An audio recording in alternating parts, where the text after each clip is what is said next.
said read. You like that? Yeah. I got that cool. I don't know. I hope they. I think we need it. We do it. And then like all these other Union City, they need a place to chill. You don't hit across the head. Hold on, now I'm so trying to. You can't hit nobody across the head. You can't hit nobody across the head. So what I supposed to be doing on this 20th century thing? Now, we already came up with the song. I just need somebody from your community. Okay, just put. Just put your Yeah, I'll put Stafford. He's going to be the major. So I'll put him on. You need to give him something.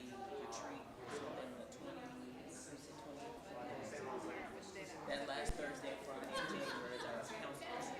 So there I would like to present what the phasing idea is and maybe a tighter budget if it's and that always have phasing like phase one, potential cost us next, the other phase. And then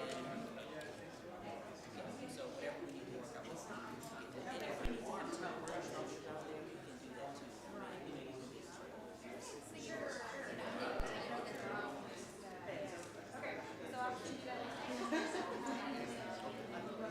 Okay, all right, and whatever y'all need to work out, we can do that. That's right. And getting the shade on, looking at the result. I would assume we just want to use just public exam. Yeah, we can just start that process. And I'll go up there to the county. And I'll.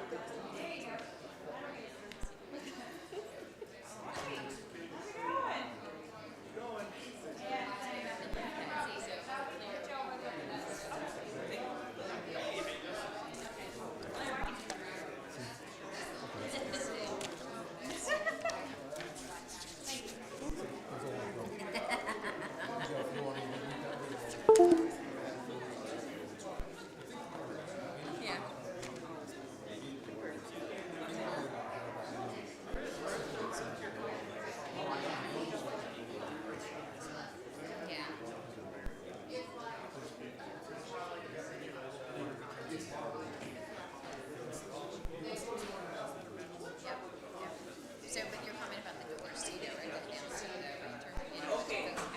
are you proposing one entrance, one main?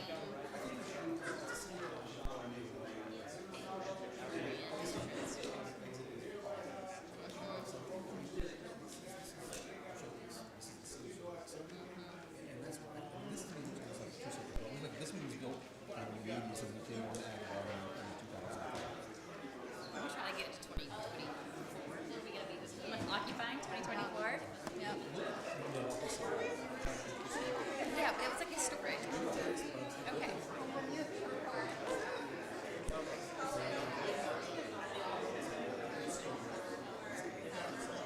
Yeah. So I'll have to find some. This is it though, right? Okay.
going to be nice. We can start coming together, council members.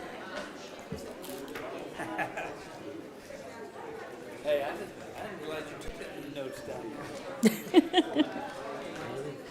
Don't put the building in front of me and expect it not to be criticized. And it was neat. The notes were neat. Goodness.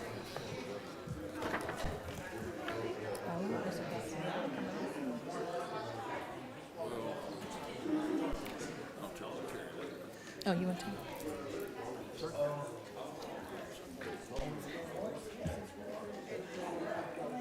Ask what?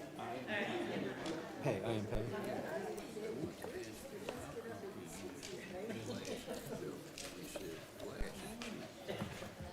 Not today. Back then.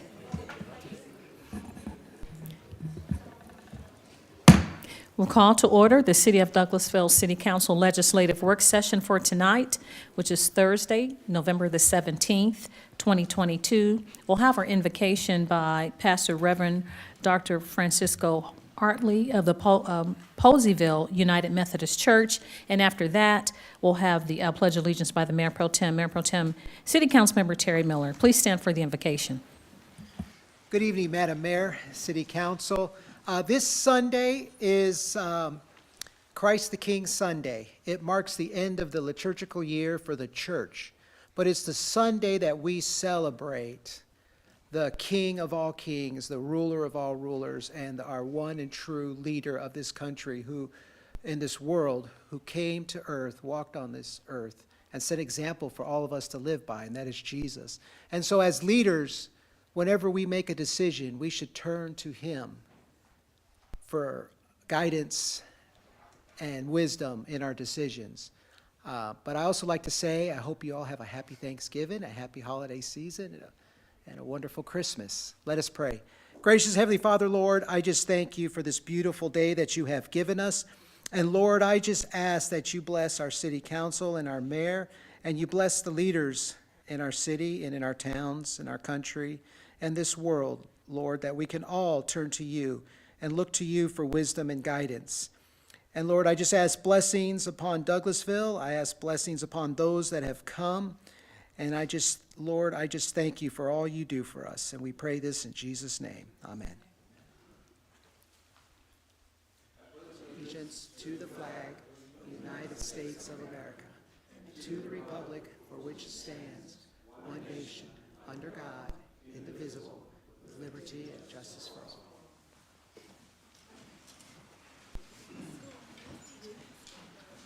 Thank you so much, Mayor Pro Tem, for leading us in the pledge, and Dr.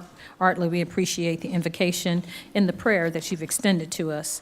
I'd like to welcome you to the City of Douglasville for our legislative work session. My name's Rochelle Robinson. I'm the mayor of the City of Douglasville. And tonight's meeting is being conducted, and it's just a work session, so information that we hear this evening, we will look at to discuss and make decisions on Monday.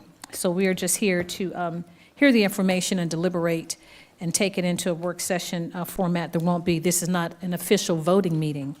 If the business you're here for is not listed as an agenda item, there will be ample time at the end of the meeting for comments from citizens and delegates for you to come forward and to discuss your business.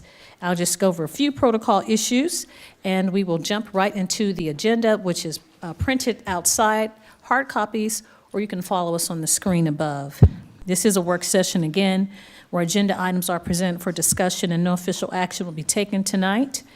I'd ask that you please keep your comments and presentations on a professional level dealing with the facts that are important for this governing body to make our decisions. Only one person speaking at a time when you come to the podium. Please give us your name and address for the record, and you'll have 5 minutes to speak. Each person has 5 minutes, and there is a portion where we have zoning issues, and there is 20 minutes for those in favor of that item and 20 minutes for those in opposition, and each person has 5 minutes. Or if you have more than 4 or 5 people, you can split up the time, but as long as totality is 20 minutes per side. If you have any printed material, I ask that you would please give that to our Assistant City Clerk, Ms. Candace Jackson, to my right, and she will distribute that to us at a later time. I'll remind you that we're only required to accept public comments on zoning matters. If you have a cell phone or electronic device, please put those in silent mode so they will not be disruptive during the meeting. And this is how the agenda items will be handled, and then we'll get right into the meeting. The committee chairperson or vice chair or someone representing that committee, since we have a few council members missing for the holidays, that person, we would ask that you would please present all of your questions to that person, read your agenda item. That person representing that agenda item or applicant will come forward, give us your name and address for the record, and then address all of your issues to the committee chairperson or representative. Myself and council members will possibly ask questions, clarifying questions to help us to get a better understanding so that we can deliberate, break up all the information, and make our decision on next Monday. After that, the committee chairperson will ask for comments or statements from the audience, and that's when folks will come forward, and you'll have 20 minutes for those in favor, 20 minutes for those in opposition, and each side will have an opportunity to talk. And Ms. Jackson is the timekeeper, so she'll tell us if we go beyond our time frame. Prior to approaching the podium, please give your card to Ms. Jackson that has your name and address. And when you come forward, give us your name and address for the record. Each person has one opportunity to talk. This is not a question and debate format. We're just here to gather information and make our decisions, so to help us make our decisions on Monday. So those are all the instructions. I know that's a lot of talking. Hopefully everyone is on the same page, and we will move forward with our agenda. So we'll go on to, we don't have any announcements or presentations outside of what I've just given you. So we'll move on then to Economic Development Committee, and that's chaired by Councilmember Mayor Pro Tem Terry Miller. Thank you, Madam Mayor. We have one item tonight under the Economic Development Committee. Yes, sir. That is to authorize the mayor to sign the joint tax incentives agreement with Douglasville Industrial LLC, Relish Labs LLC, and the Development Authority for the City of Douglasville, Georgia. Breezy Stratton, Chris Pumphrey, and Chelsea Jackson will do our presentation. And I will assume that all council members have gone through the 80 pages of the agreement and know it by heart at this point. 80 pages. Good evening, Mayor and Council. So glad to be here with you this evening. Chris Pumphrey, Elevate Douglas Economic Partnership, 8512 Bowden Street. Here before you tonight for this agreement. We had the great time earlier today with the ribbon cutting and grand opening of the Home Chef manufacturing facility out at 2120 Skyview Road. We've been working on that project since sometime last year. And we've just been going through you all approved the project itself earlier this year. We're going through some of the formalities of that. This particular project had a building of about 183,000 square feet that was built by a developer by the name of Oakmont, and Home Chef being the tenant of that building. And so the incentive is based on the fact that Home Chef is creating over 700 new jobs into the community, and that they are making an investment in the neighborhood of $23 million, I believe, and that Oakmont made an investment of roughly $13 million in the building of a speculative industrial building. So the incentive is on the two of those, but because they are two separate owners, we're required to do two separate agreements. And so that's what we're here before you tonight. You've already approved the agreement that Home Chef has made on their job commitment and their investment. And this is just the agreement, so basically solidifying that the building itself will be a part of that same agreement. And so that's what's before you this evening. The Development Authority board will be approving the bond resolution tomorrow morning so that then they could go for validation and have the project fully onto the tax incentive plan in 2023. That it? That's it. Okay, thank you. Well, I will open the floor to Mayor and Council. Any questions, Madam Mayor? Thank you so much, Mr. Mayor Pro Tem. Thank you, Mr. Pumphrey. We appreciate the presentation. The building is there. Councilmember Estes and I were there today for the ribbon cutting.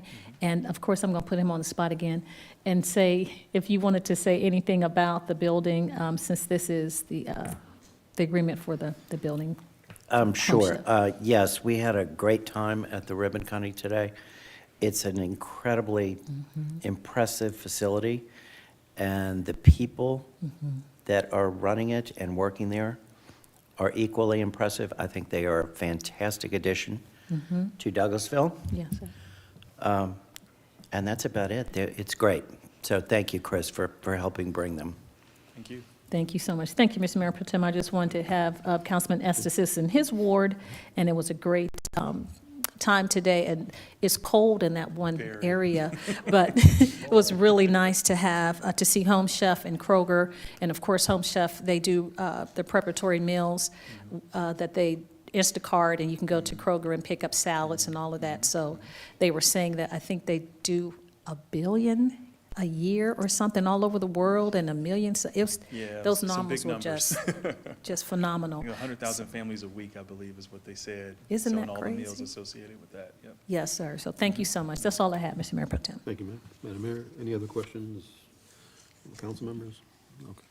Just to be clear, so we've already provided the abatement for the tenant. This is the abatement for the landlord. Correct. Essentially, so to Which is enable in them essence to. a pass-through to the tenant, because it's what they call a triple net lease, and so the tenant's required to pay the taxes, and so it's a pass-through, but because the landlord owns it, they have to be a party to the agreement. Is it typical to have that arrangement after they get the tenant, or I'm so used to seeing abatements come for before the building is built, not normally after the building is built? It was actually, when we started the project, the building was dirt. And so it's just kind of taking time to kind of get to this point. And really, a lot of this time has been kind of working with the owner of the building and their lenders and legal team. It's a very convoluted process to folks because of how we have to do things in Georgia. So a lot of times it takes months on end to get lenders comfortable with this process. Okay. That's all I have. If there are no other questions, then I guess we will place this on the agenda for Monday. Thank you very much, Mr. Pumphrey. Appreciate it. That's all we have under the Economic Development Committee at this time, Madam Mayor. Thank you so much, Mr. Chairman, and thank you, Mr. Humphries. We appreciate the presentation. We'll move on then to Finance Committee, and the Vice Chair is Councilmember Chris Watts. Thank you, Madam Mayor. We have You're one welcome. item tonight.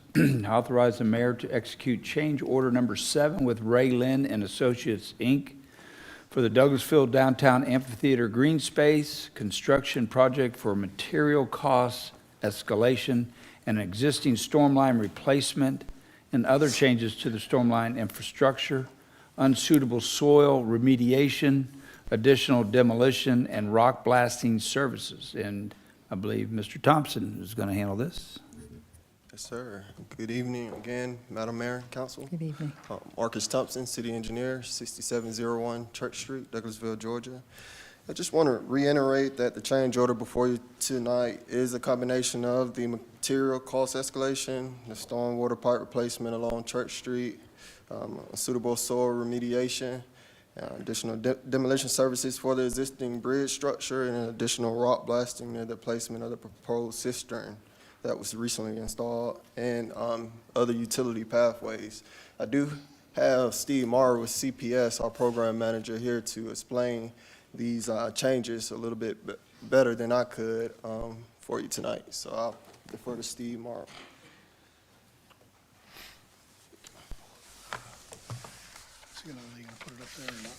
Thank you. Your name and address for the record, sir. Steve Morrow, 2005 Goldenrod Road, Roswell, Georgia. Okay. Mayor, Council, it was great to have you all out for the topping out ceremony that we had just about a week ago. And with the progress that you've seen on site, we've obviously run into some challenges that do need resolution, and that's really what we're going to discuss today.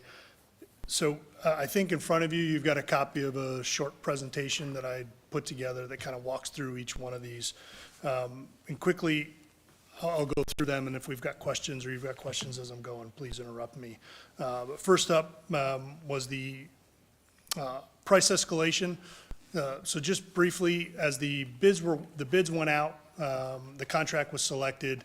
All of the bids that were inside the original proposals were good for 30 days. Award was not made until following much later than that 30 days. So the bids expired and the contractors were offered the opportunity, because the market was so volatile and continues to be volatile on certain aspects of construction, they were afforded the opportunity that if the pricing changed significantly, for them to be able to come back and ask for compensation to make sure that they were covered for the costs associated with the materials that were going to needed for the construction project.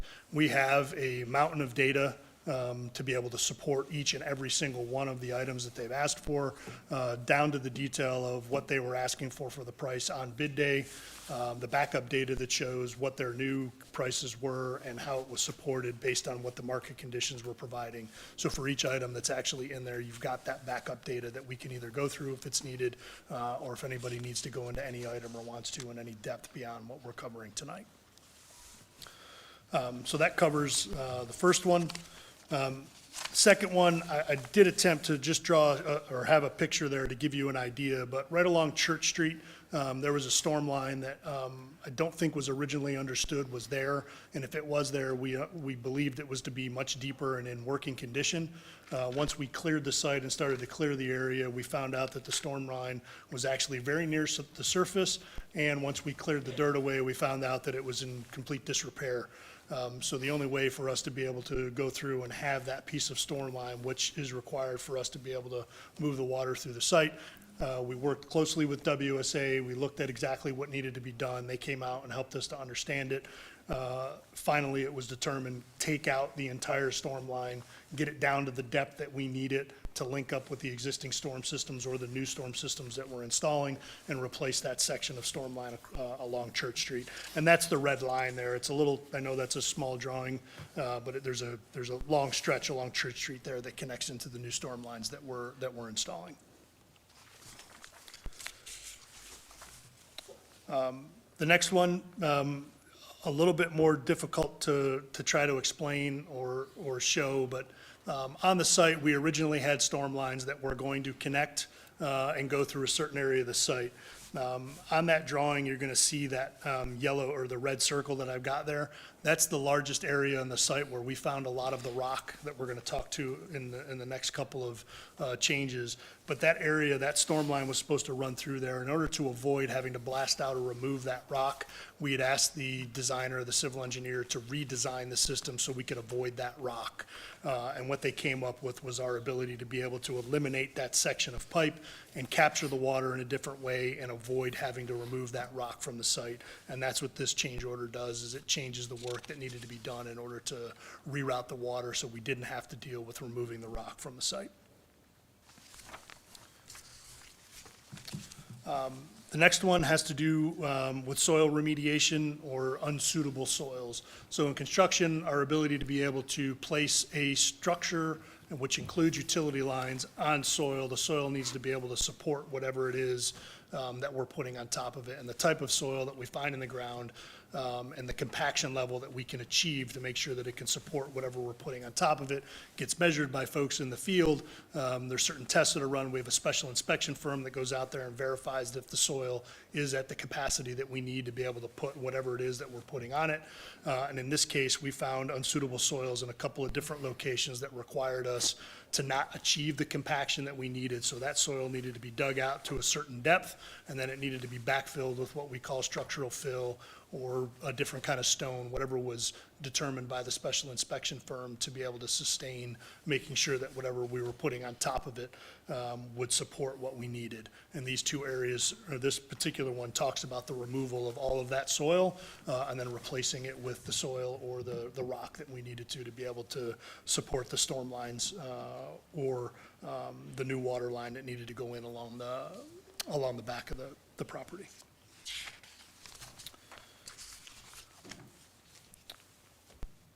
Removal of rock, so this is the rock blasting area. So I put a couple of pictures on there just to give you an idea of what we were going. What we have on the site next to the stage building is a very large water retention cistern. It's a big tank, so all of the water from the site, the rain leader water, is all going in there for us to collect it, to be able to reuse it as part of the sprinkler system. It's a sustainability item that was built into the design for us to have this large cistern to be able to collect the water and reuse it.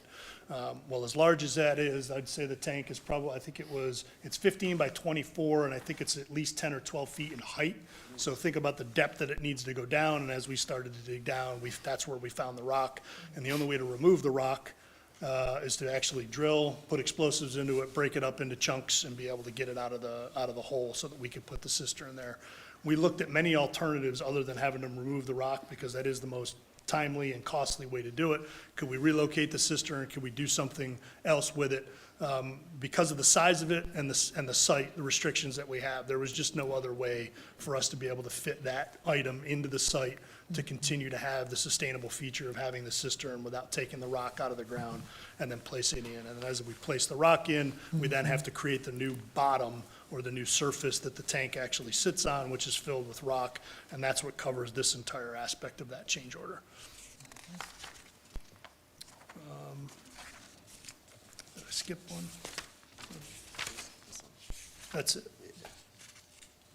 So that's the most significant portion of the change order. Those are the most significant items that have come before us. And, tried to go over them as quickly as I can to give you an idea of what they are. But we continue to work and try to press forward. You guys have seen the process or the product. Things are continuing to move, and we're getting up out of the ground. Solving these last couple of issues with getting these pipes in the ground resolved kind of gets us to cover everything up and then start moving even faster at an upward rate. And we're really working hard to try to get there. But unfortunately, we've got to deal with some of these issues that are in the ground. Any questions for me? Madam Mayor, do you have anything?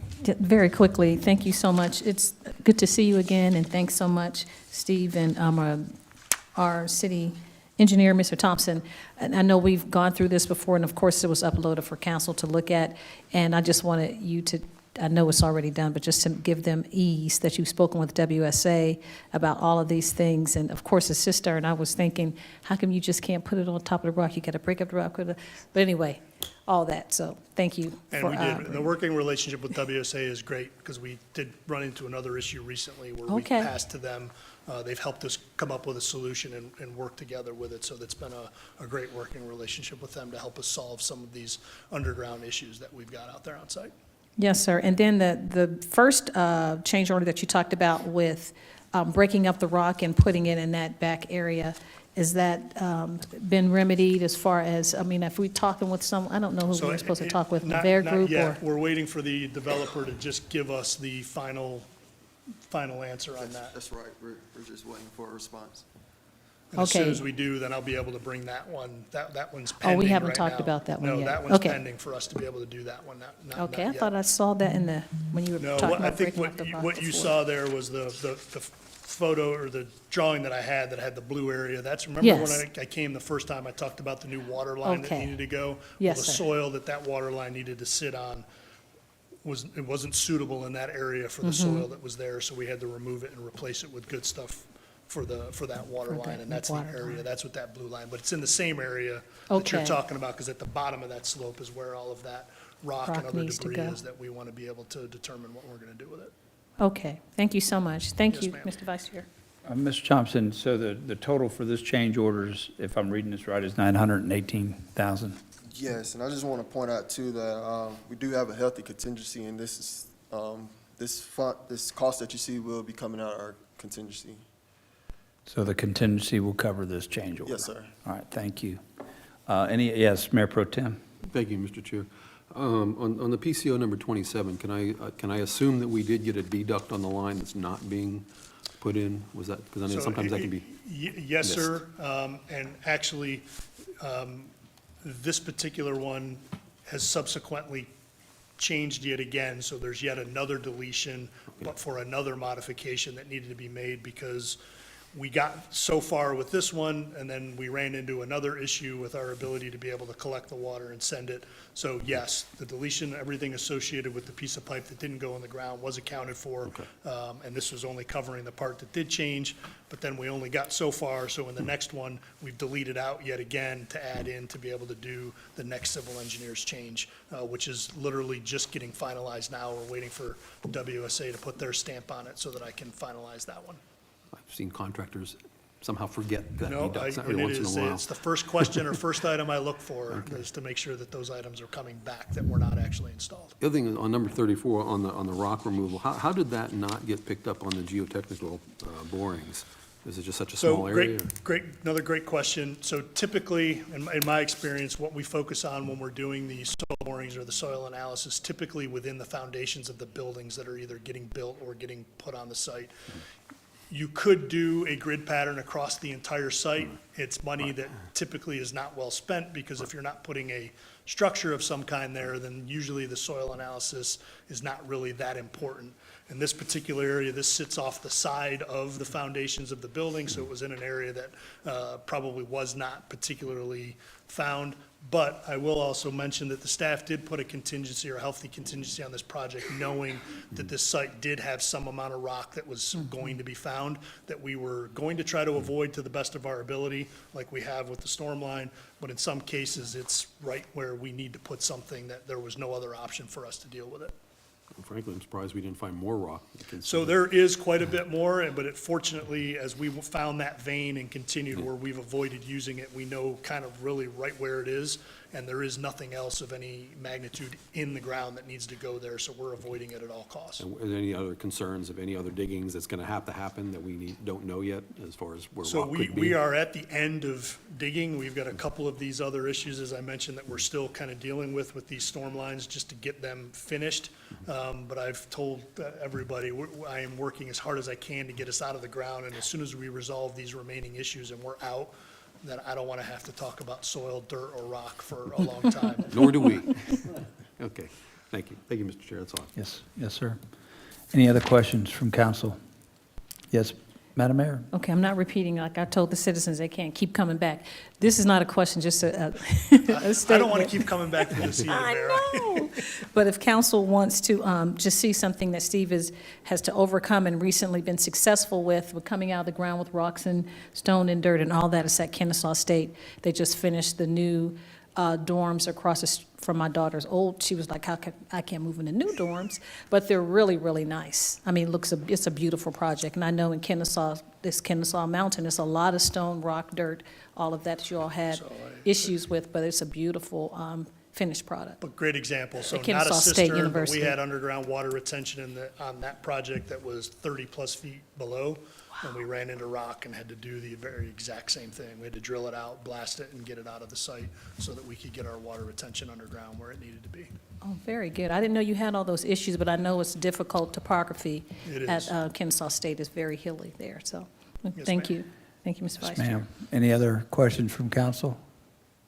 All right, thank you. I was just wondering, we've got a quorum tonight, but I was wondering about putting this on the consent agenda. Is that all right with y'all? All right, Looks thank good. you. Thank you for y'all's presentation. Thank you. Thank you, Mayor. Thank you, Council. You're welcome. Madam Mayor, that's all I had tonight under finance. Thank you so much, Mr. Vice Chair. I appreciate you taking that committee for me. Housing and Community Affairs Committee, I'll ask Councilman Estes, who's one of the members, to take that committee, please. Thank you, Madam Mayor. No business under Housing and Community Affairs tonight. Thank you, sir. Legislative and Intergovernmental Committee, chaired by Councilmember Samuel Davis. No bids at this time, Madam Mayor. Thank you. You're welcome. Thank you, Councilman Davis. Personnel and Organization Committee, chaired by Councilmember Chris Watts. Thank you, Madam Mayor. We have no business tonight under personnel and organization. Thank you so much, Coach. We'll move on then to Planning and Development Committee, and I'll ask the Mayor Pro Tem, who's one of the committee members, to please take this committee for me. Thank you, Madam Mayor. You're welcome. We have a couple of things under planning and development tonight. Yes, sir.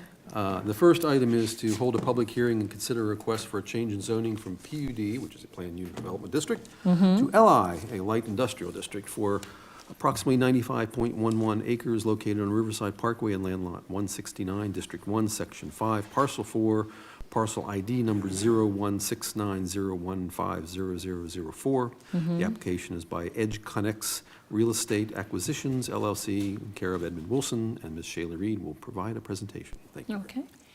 Good evening, Mayor and evening. Council. I'm Shayla Reed. I'm the Community Development Director for the city, located at 96, or I think it's, hold on, I'm saying it wrong, 6710 Across the street. Across the street. Yeah. Thank you. Sorry about that. Still getting used to the address. This is a rezoning for Riverside Parkway. As you may know, it is as Edge Connects as mentioned. Sorry about that. So the applicant is asking for a data center on Riverside Parkway. The property is currently zoned PUD with a focus on PRD, which is the base zoning. There's currently 95.11 acres on this parcel, and they're requesting to have it completely zoned as industrial. As you're seeing here, the property is on PUD, plan unit development. The surrounding parcels are zoned PUD as well, or PSP, which is what the governmental zonings would be for any type of use that government would like to have, particularly ourselves or the county would have. According to the DCD plan for tributary, it has identified the preferred uses to be R6T, R3, R2, neighborhood commercial, or office and institutional. It does not have industrial as a preferred use for the DCD. However, in your comprehensive plan, your comprehensive plan has identified that the mixed-use design has for a DCD, general commercial, R2, office and institutional, R3, R4, R6, light industrial, R6T, neighborhood commercial, or heavy industrial for I guess, recommended rezoning land uses. This is the location, as you can see it from Riverside, how it currently looks today. This is the proposed site plan, and I want to be a little bit more informative here. You're seeing the actual proposed building at close to about 400,000 square feet. There is a traffic study needed for it because it's under the required 500 square feet. Currently, as mentioned, the parcel that's being requested is 95.11. However, you do have an item on today's agenda that's asking to subdivide that parcel of 9511 to 52 and 42. So you'll see that coming up very soon. With that, staff recommended the following condition in addition to recommendations that the applicant had. Staff is asking for a recommendation that if this was to be approved as a data center, staff is asking for there to only be one data center allowed on the site. If I can go back to explaining to you that they're asking to subdivide, you would have to ask, what does that mean for your subdividing later? Because you have 9511 that you're dealing with now, your 95 acres now, and if you place that condition on there, you will have to decide how that condition falls for the split when that parcel comes up. The applicant is asking for additional conditions. They have been meeting with the property owners. They have asked for a number of conditions, just to name a few. They're asking for a future cell tower. They're asking for there to be an opportunity for an interest to be on Roberts Road versus on Riverside.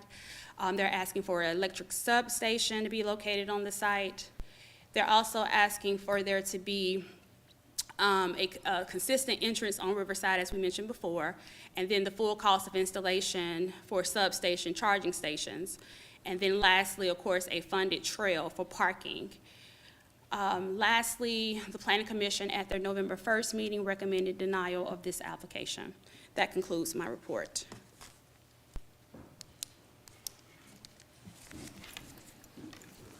All right. So I guess the developer has a representative here to complete the presentation.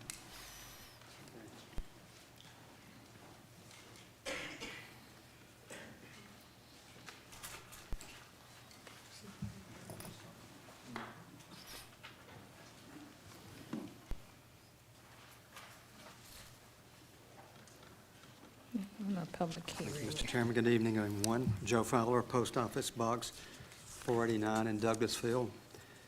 Pleased to be able to introduce Cindy Shattuck, a representative of Edge Connects. That is an international data center provider, which is the applicant and what you have before you.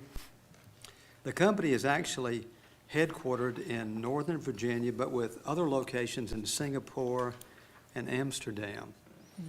They have 50 data centers in 20 countries.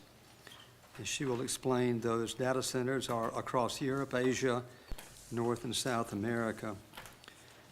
When you dig deeply into what they're doing, they're actually an innovator in what's called next generation data center operating systems. And it's also recently launched a program known as Volterra. And that's an undertaking in which it's addressing, and I'm quoting now, the siting, acquiring, powering, building and operating of strategically located, fit-for-purpose charging facilities. I'll talk about that more in just a second. As Shayla noted, the project is to be located on the 95-acre site within Tributary. Just a little bit of background. The request was originally submitted on June the 29th, and it was a request, as now, for light industrial, but not general light industrial. It was always understood, and in fact, the application stated it was only for a data center. But then, shortly before we had the meeting at which that was to be considered, we met with the neighbors in Tributary at the city's municipal building, and the neighbors expressed general concern that even if the city council conditioned the rezoning to light industrial for a data center, it might be, for example, that Edge Connects might relocate elsewhere. And then what would happen is you'd have a property that's zoned light industrial, and Tributary and the city had fought and won a proposal that would have placed a light industrial building for warehouse purposes there. So the way we came away from that meeting was that anything light industrial just seemed not warranted because of the attendant truck traffic. And it was suggested by some at the meeting that night that we see if we could shift it to O&I. And because the data center has no truck traffic, and as Cindy will explain, very few employees, maybe 30 at the most, that seemed like an appropriate thing to be done if it could be approved by the city. So we talked to the staff, and at least preliminarily, it looked like O&I would be workable. So, having spoken with the staff, we changed the application to O&I, consistent with what had been requested at that meeting by the residents of Tributary. However, it was later determined, right before the meeting at which the O&I was to be considered, that you couldn't do it after all because of something that deals with the NAICS code requirements.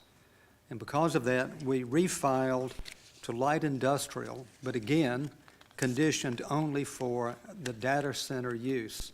Not for one data center, but for the entire 95 acres. I'll explain more about that in just a second. Since making our application, we've had a host of meetings with representatives of the Tributary subdivision, many of whom I both recognize and see here tonight. And they began to express concern that they actually didn't want a data center there at all, notwithstanding the fact that it would be conditioned to light industrial only for the data center, and that what would go with that would be the elimination of truck traffic, only cards for the employees that would be working there. There'd be traffic, obviously, when they build the building, but there would be no other traffic. The general view we heard from Tributary most recently is they don't want anything but residential there. And when you see the existing ordinance, it would be permitted for a host of residential uses.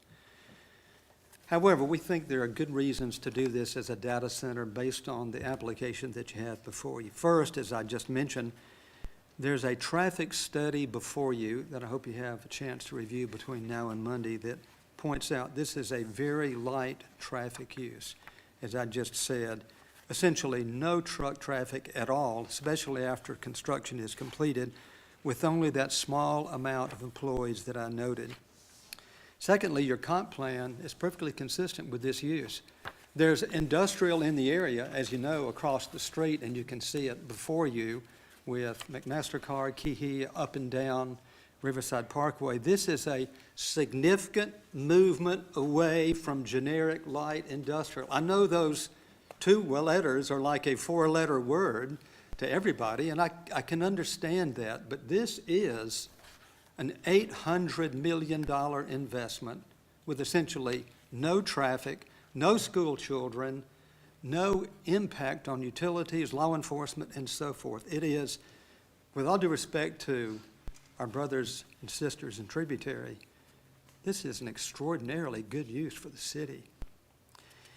Now, we listened when we met with the folks at Tributary and tried to pay careful attention to what their concerns were. We could never reach any by cell phones out there because of cell phone traffic out there is terrible. The interruption is awful. If you've ever lived there, been there for meetings, we have an office there, used it consistently for years on end. You just don't have good cell phone service. And so we said as condition number one that we provided before the Planning and Zoning Board, and you've seen just a summary of those that Shayla pointed about earlier, but specifically and more extensively, the property shall be used for the development of data centers, and EdgeConneX will lease or grant an easement over the property to a cell tower company for the construction of a cell tower. We don't build and operate cell towers.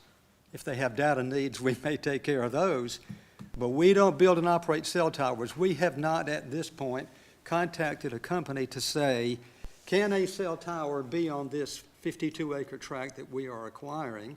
But we will donate the land to any entity that can put a cell tower there at no cost. Now, sometimes those, you may know this, sometimes those cell towers are on leased property. If they don't want to buy it but want to lease it, EdgeConneX will do that. When we met Monday night to talk about this in a conference call, there was concern that we were not being sufficiently specific with respect to not just this, but the rest of the conditions that I'll mention in just a moment. Let me just say this for those who may be concerned about what I'm about to say and what will be in writing if this is granted. All of these conditions must be completed before a certificate of occupancy can be granted. So if Cindy comes in with her folks and say, hey, we've finished everything, and when any one of these things has not been completed, there will not be a certificate of occupancy. The lever that the citizens can stand on is that the city of Douglasville is going to enforce this because it's a condition of zoning. Number two, a Georgia Power substation has to be located on the site in order to bring the power to this location. We have agreed that the substation will be screened from Riverside Parkway by one of two means, and that's just up to the city at the development plan approval stage, either by enhanced landscaping so that you can't see it, or by the construction of a wall to serve as a physical screening, if requested, by the city of Douglasville. If you see the map before you, you'll notice there's a jut-out section of the right-of-way right in that area, and you'll see it more in just a moment. There is a berm that rises to 30 feet above the base elevation of Riverside Parkway, which is at the 850 MSL elevation. It goes to 880. There will be screening in that area, and if the city requests at the development plan approval stage that there be a wall, it will be on the EdgeConneX side of where all those trees are located. And if the city says, let's do enhanced landscaping, EdgeConneX is fine with that condition. Next, you'll see Roberts Road on that overhead. The entrance to the data center will be on Roberts Road and not on Riverside Parkway. That's where the location will be. It will be wherever the city at the development plan approval stage says it needs to be, but we agree that it can be on Roberts Road, not Riverside Parkway. We'll do that as a condition of the zoning enforceable by the CO. Next, we will also provide enhanced landscaping at the intersection of Roberts Road and Riverside Parkway, sort of like what you see there at American Red Cross, and we will do it in conjunction with the project that has already been approved by the city across the street by the East Group Company. We will coordinate the design. Of course, that would be as a part of the development plan approval. Next, drilling down on a couple of things that apply locally at Tributary, EdgeConneX will pay the full cost to install 2 dual Level 2 EV charging stations in the Tributary Village and in the Riverbanks neighborhood at locations to be determined by the Tributary HOA. So they tell us where it should be.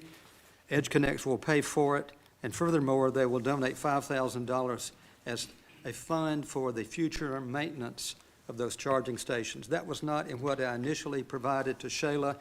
That's something that we came up with after our discussions Monday night. And then finally, there have been a lot of discussions about the property owner donating a sum of money to help with the trail system in that area. And we had proposed a revision to what you saw earlier about the trails, and that is Tributary Land Partners will contribute the sum of $50,000 to the State of Georgia Department of Natural Resources to be directed for use for the Sweetwater Park State Park for public parking and trail improvements, and those will be made on or before, or that donation would be made on or before March the 31st of 2023. We discussed these with a number of tributary HOA members. We've modified them since that discussion, and we hope that allays some of their concerns. Now, with your permission, Mr. Chairman, Madam Mayor, Cindy has a presentation with respect to how all this looks like on the ground. Thank you.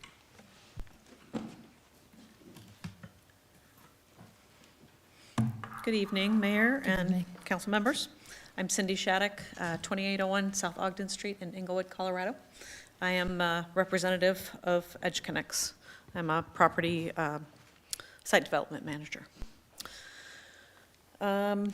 So, give you a brief overview of our company. We were founded in 2009.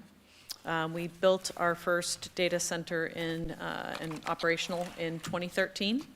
In the ensuing 9 years, we have built over 50 data centers in more than 20 countries. So we are pretty quick on our feet. Our customers are all large players in the digital universe, and they trust us. They know that we can provide a quality data center within budget and on time. Our sites typically range from about 15,000 square feet to about 366,000 square feet. We started off by using old warehouses that we renovated, and we have kind of moved on to building larger data centers from scratch on land. We are innovators in our industry. We have a data center infrastructure management system that we have built from scratch, and that allows our customers to see into the data center from anywhere in the world. They can monitor their servers. They can do certain things with them. We have very high security with our data centers. And over 80% of our customers are investment-grade customers. We have long-term contracts that are from anywhere from 15 to 20 years typically at our data centers.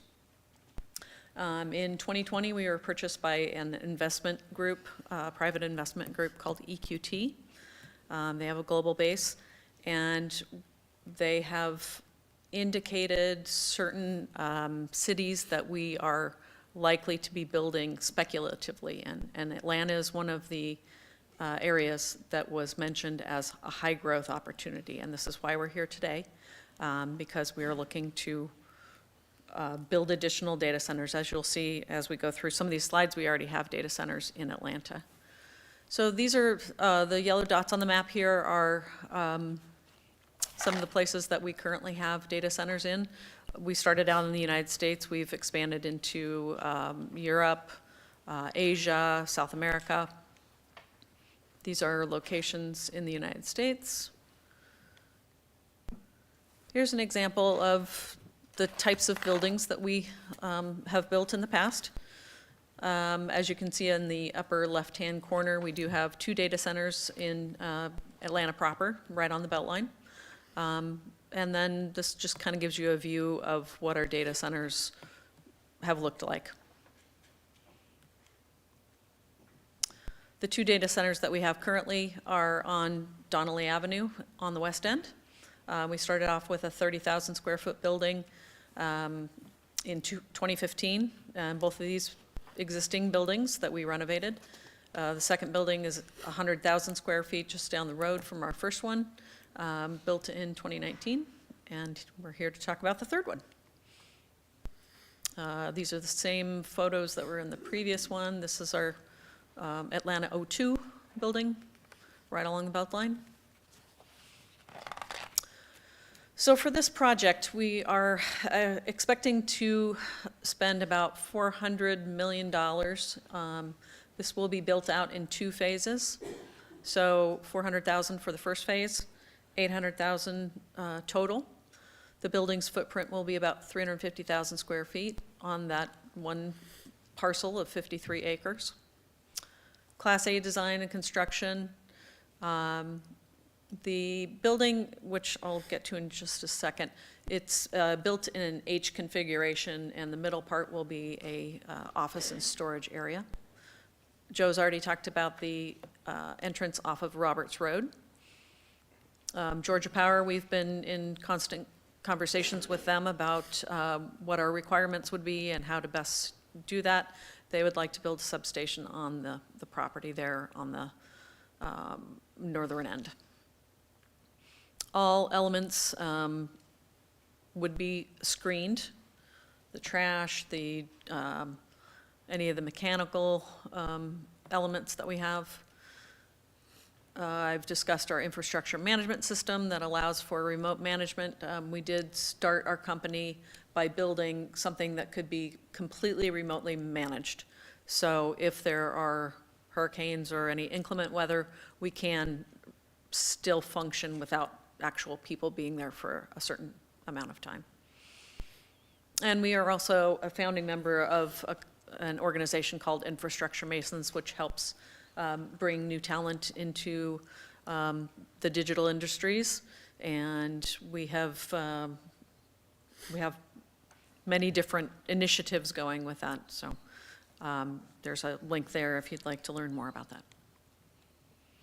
This is a rendering of what we intend to build. Here's the H-style structure that you've seen.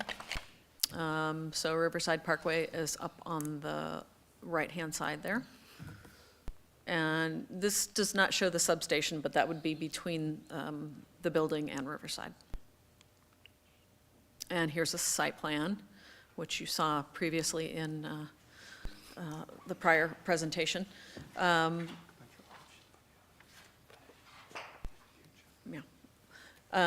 So the substation there is shown on the left. We would be building, as I said, in 2 phases. We would build one half of the structure probably on the lower end first, and then we would build the second phase as need dictates. The area up there where it says Edge Connects on the far right-hand side, that is the area that we would propose putting a cell tower in. But again, that would be determined by any provider that would want to come in and put one up. Okay, I'm going to hand this over to Mike Lash, who is our representative from CBRE. Good evening, Council, Mayor. Thank you so much for having me here. It's been a pleasure representing Edge Connects in this endeavor. We started almost 12 months ago, and Elevate Douglas did a very good job of identifying this property for us back then.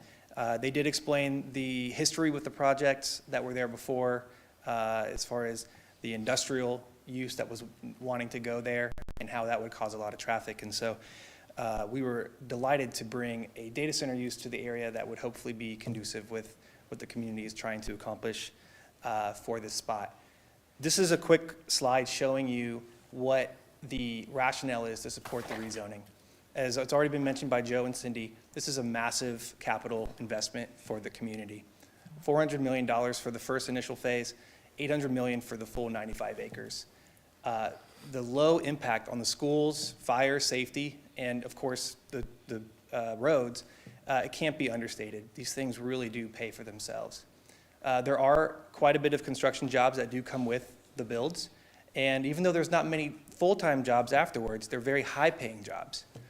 And then if you look at some of the stats on your own mission statement and what you're trying to accomplish for your community, it really sits dead center in the professional technology services that you see.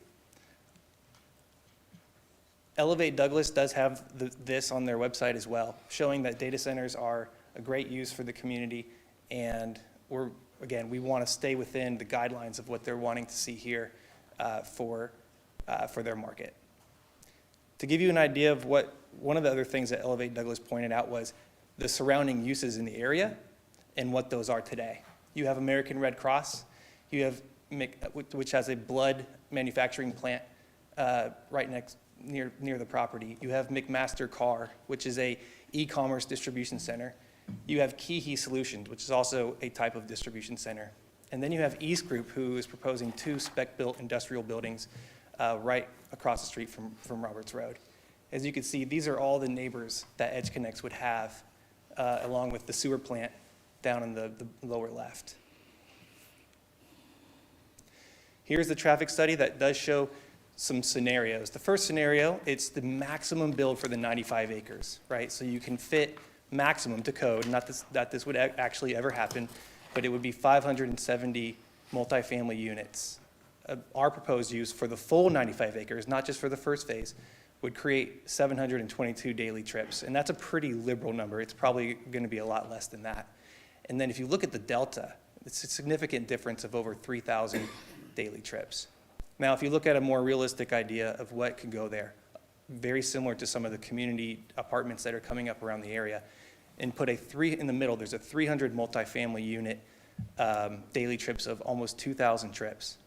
With our proposed use, full max build out of the 95 acres, you're still looking at 722. That's a difference of around almost 1,300 trips.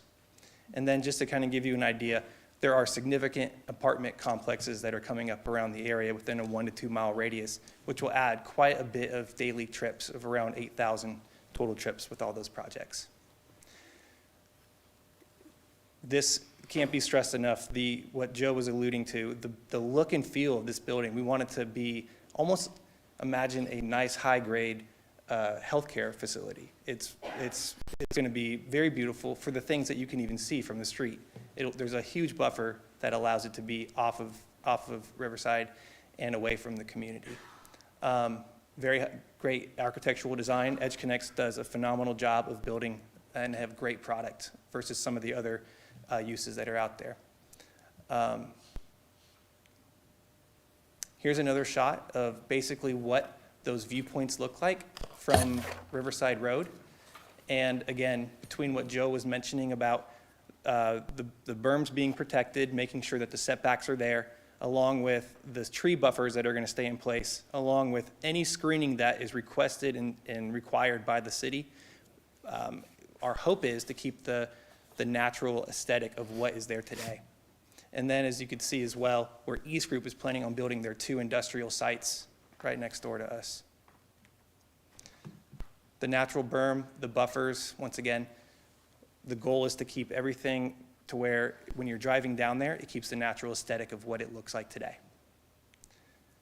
A few more examples of what these screens could possibly look like, depending on what's approved by your development team. And then just to really drive it home here, the reason why the EdgeConneX has done everything it could to work with the community on the stipulations. The property will be solely used for data centers. There is no industrial that could be used for this rezoning before or after it's a data center. EdgeConneX will grant an easement for a cell phone tower to bring some service into the area. They will help Georgia Power create a screening for the substation. The entrance will be on Roberts Road instead of Riverside Road. EdgeConneX will put 2 EV stations and work with the HOA to find out where those should be located, and not only foot the bill for those EV stations, but also help with the maintenance of those EV stations moving forward for electric vehicles. And then Tributary Land Partners, the current landlord, will donate, or contribute rather, $50,000 to the State of Georgia Department of Natural Resources to help with the state park and any type of use that is approved by the HOA in that area. So we thank you so much for your time, and if you have any questions, happy to take those now. Thank you for the presentation. Before we open up the public hearing, I turn to the mayor and council, see if they have any questions or comments. Excuse me, Mr. Chairman, may I make one more point? I failed to mention. All right. Take less than a minute. There's a right of first refusal for the remaining acreage of this 95-acre parcel. So EdgeConneX is acquiring the portion that you saw with the building. It has a right of first refusal for future expansion. I know there's a recommendation for staff for one data center only. The rationale for our opposing that, respectfully, is that EdgeConneX might in the future acquire that other tract. If it does not, it would be another company, but it would only be a data center. Thank you, excuse me. Yeah, and just to add on to that, a lot of the costs to bring a data center with the substation and so on and so forth, a lot of those are built out for the full 95 acres, even though we're starting with just the first 53 acres. You're talking about the other half of that, it's sort of a slightly divided piece of property. You're talking about the other Correct, half of the that. other 43 acres that's closer to the You sewer don't plant. own that right now. I'm sorry? You say you don't own that right now. Correct, yeah, but it's very important for data centers to have opportunities to grow in the future. And again, the amount of cost it costs to bring in the substation from Georgia Power and a few of these other utilities, it's based on a plan for the entire 95 acres to be data center. All right, Madam Mayor, do you have any questions or comments? I do. Thank you so much.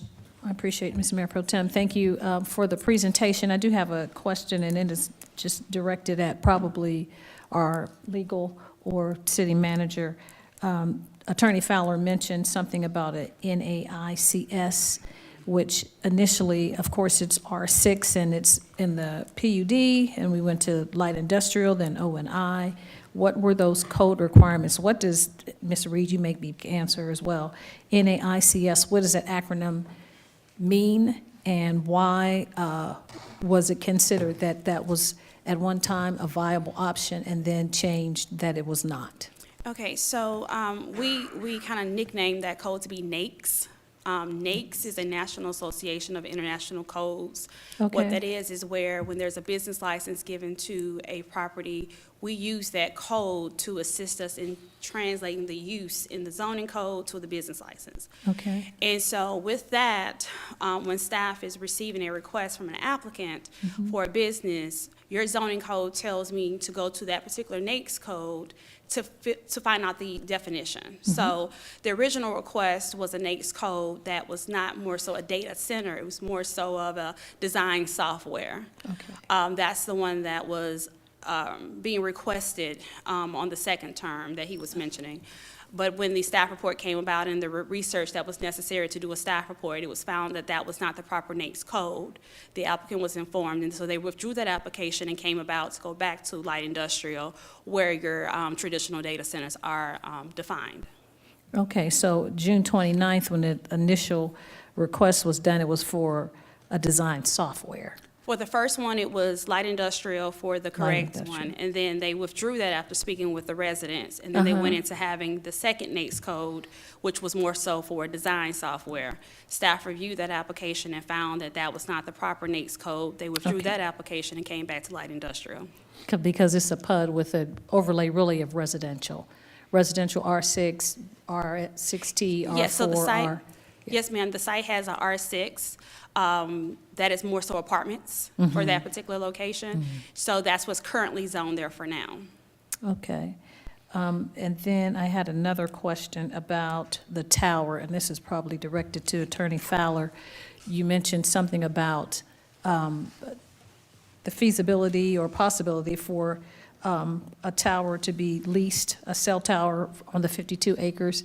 And so you are saying that would just be donated land if someone were to come and want to build a cell tower to help with communications and more accessibility? Definitely need a cell tower in that area. And if it's determined, based on the considerations that come into play when you locate a cell tower, if it's determined that it can be on that property, it can go on that property. It's available if the industry says you can do that. Yes, sir. Many people know a lot more than I do, and I've done tons of zonings about these, and you can't just put one wherever you want to. There are considerations that have to be taken into consideration. And if it works here, the site is available in the location that she pointed out a moment ago.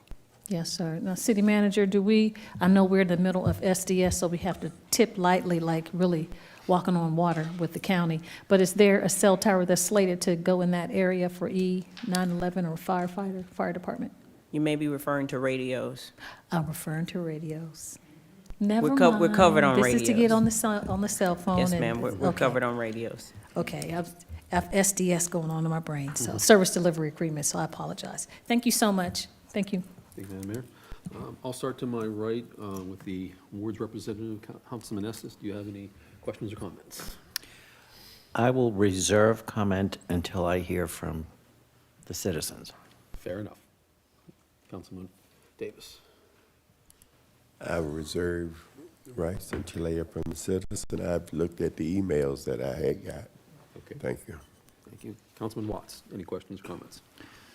I'll just, one right now, and this is more for Ms. Reed, under standards of approval for rezoning and map amendments, number 10, the subject property not suitable for the proposed development that is outlined in the city's DCD plan or similar surrounding uses. Staff does not find the proposed industrial zoning classification to be suitable for the immediate area. Can you kind of elaborate on that? Yes, sir. So your DCD that was adopted by council as a direct plan, particularly for this area, outlined there to be a residential or commercial or office use for this area. It did not identify there to be industrial. So what happens with staff, when we are at the desk and we've received a request, we go into the adopted documents to identify what recommendations or what direction to go into, whether we give a recommendation to you or to the Planning Commission.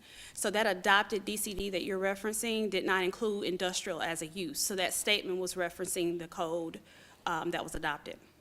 Yes, sir. Thank you.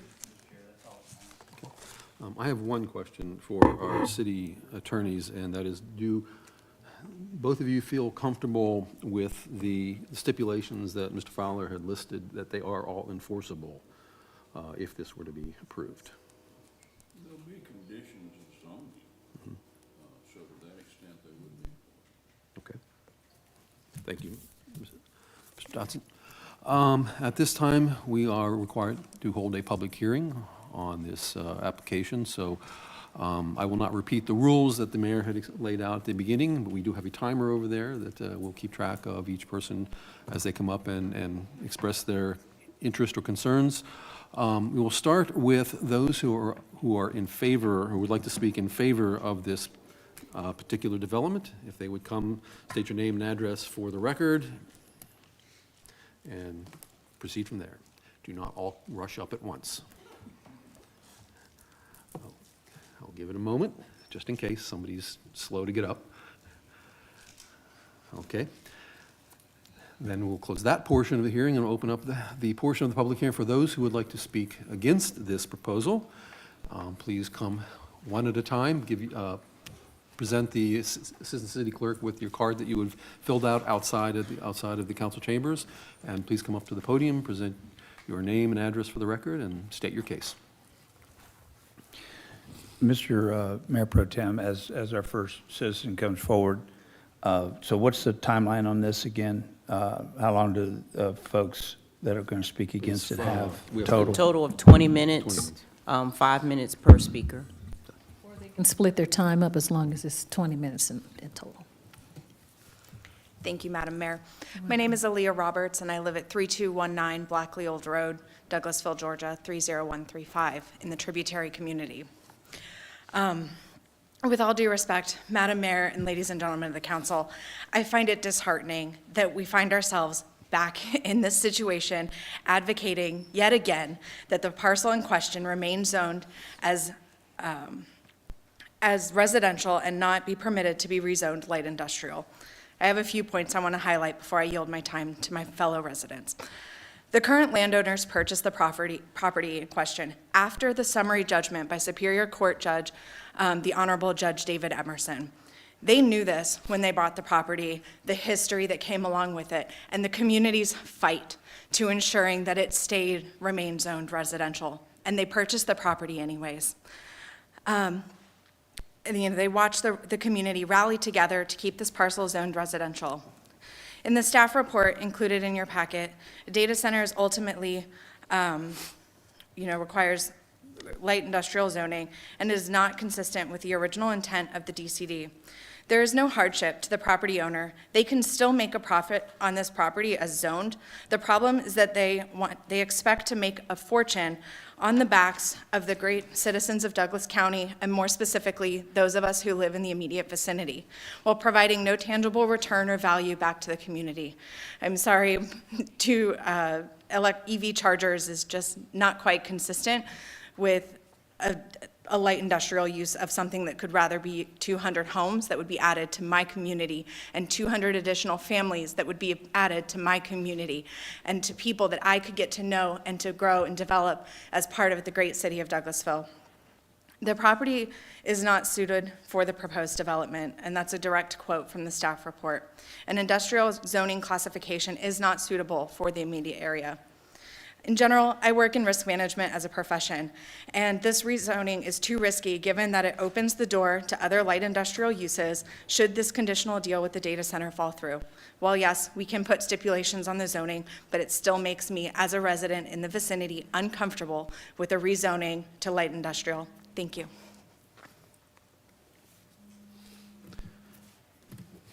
Thank you. Anyone else like to come down and speak at this time?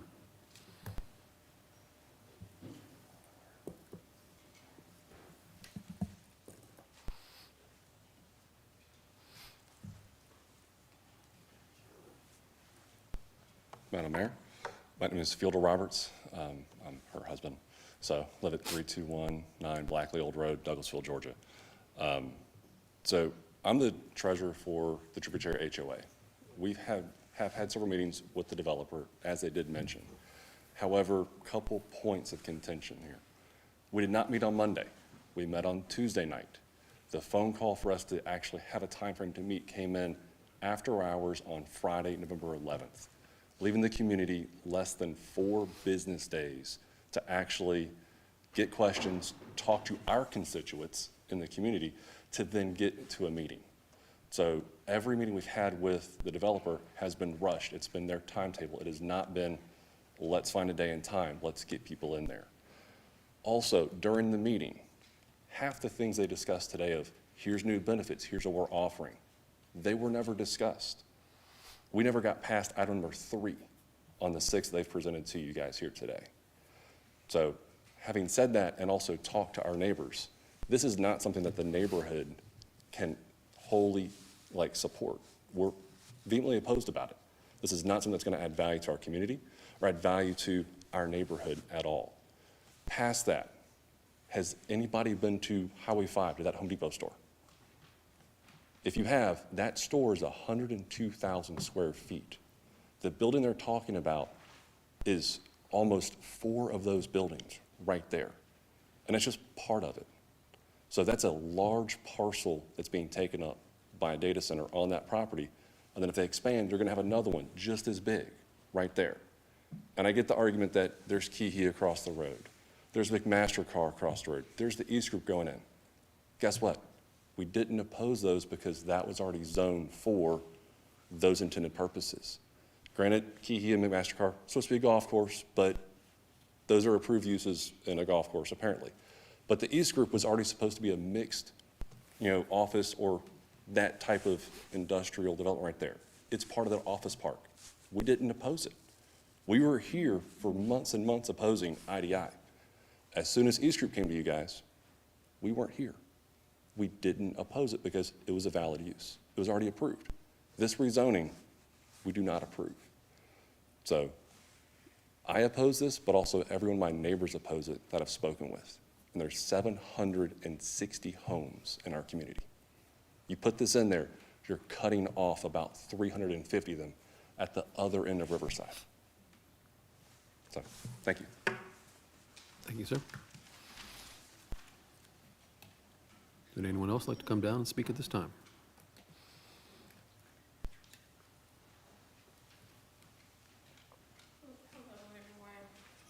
My name is Alicia Haynes. I'm also a resident of Tributary at 1709 Bankwell Close Way. I am opposing the project because there are several open-end questions regarding the project, such as the second portion of the land and its usage. As a business owner and resident of Douglas County, I'm asking that the land is preserved for potential residential single-family homes as Douglas County continues to grow. Several of my neighbors boast about the area and it being a prime location to live as it is easy access to commute throughout the county. I am asking the developers to consider other already welcome light industrial spaces, as there is already a 1 million square foot data center located off of Thornton Road, just a few minutes away from the proposed area, in which has also taken away from potential families moving into the Douglas County area. Thank you. Thank you.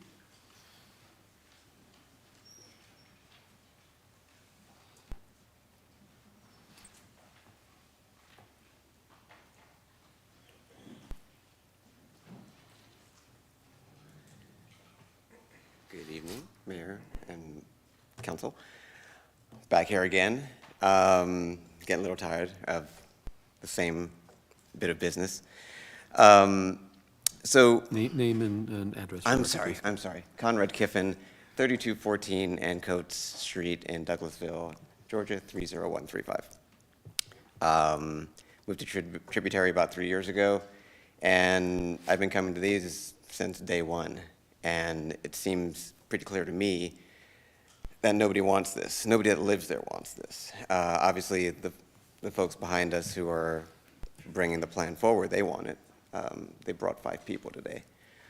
But we have over 700 people that most likely don't want it. We're not obstructionists. We want to see that land developed. We want to see that land developed for something that actually serves us, that serves Douglasville in a more positive fashion. The data centers that they mentioned were smaller, the ones that were in Atlanta, and the ones that were worldwide were just completely different projects. This is something that they've never really done before in this area or anything like this area. Industry is creeping in our sector, and we need more residential, more retail. One of the things that was told to us was that to fulfill the dream, the look of the Riverside Parkway, we would need more rooftops. Well, now we have more rooftops. And those rooftops all need good supermarkets, good retail, things to do. This is a place where we work, play, and live. And we have not been able to do that with projects like these that keep coming forward. Let's see what else I got here. They talk about the tax value, the added incentive to Douglasville. You can get that, you can still get that by doing residential projects, by doing retail projects. You don't have to just look at this one thing. I have a bunch of other notes, but I'm going to yield the rest of my time back to my neighbors. Thank you. Thank you.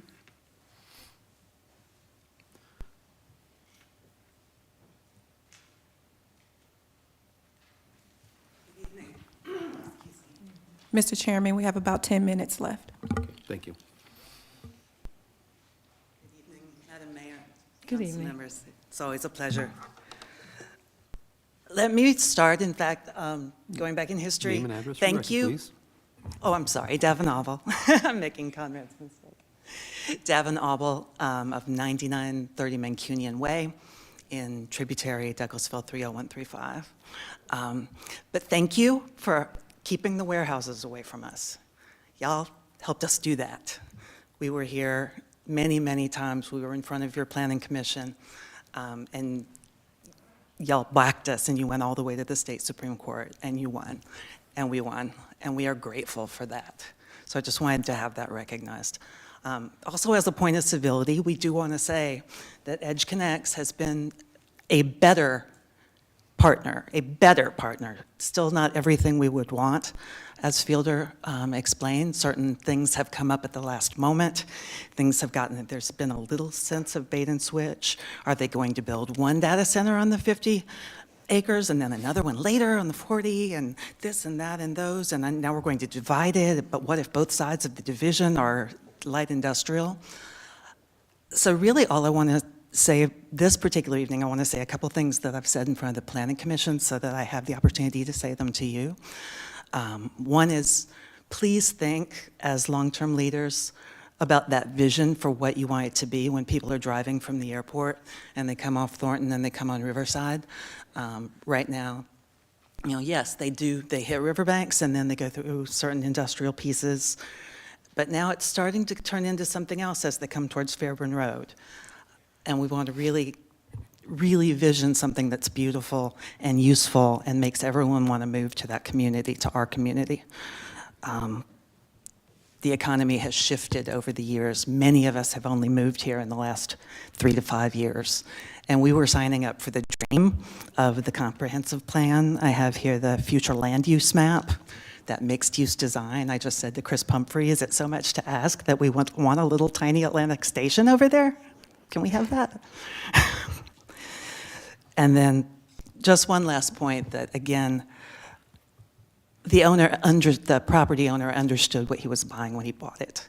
I believe it was at a time that you could get land, it was cheap, with the sense that we just rezoned like nothing at all. Let me just slide a few pages up so that I can quote something exactly, and then I'll yield the rest of my time. I need to get to page 36.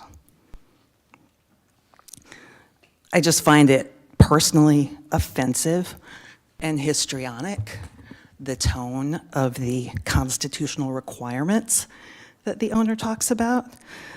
He had the right to buy the land under the zoning. He says that to deny this rezoning constitutes an abuse of police power. In such denial, there's been no substantial relation to health, general welfare, that to deny this rezoning that is some sort of God-given right would constitute a deprivation of property rights without the due process of law. And I think it's ridiculous. And we're tired of it. We ask you to stand for the vision of a beautiful future in Douglasville and to zone the land accordingly for the long term. Thank you very much. Thank you. Who would like to go next? The amount of time we have left now? We have about 6 minutes left. Okay, thank you. Good evening. I'll be like 5 seconds. I'm here to show added presence to the tributary community. I'm also a part of the Name and HOA. Oh, address for the Camilla record, please. Henry. I'm sorry. My name is Camilla Henry, 3109 Cunningham Lane, Douglasville, Georgia. I'm also a part of the HOA of Tributary, along with Fielder, who's the treasurer, and I'm the second member at large. And I also oppose the rezoning for EdgeConneX.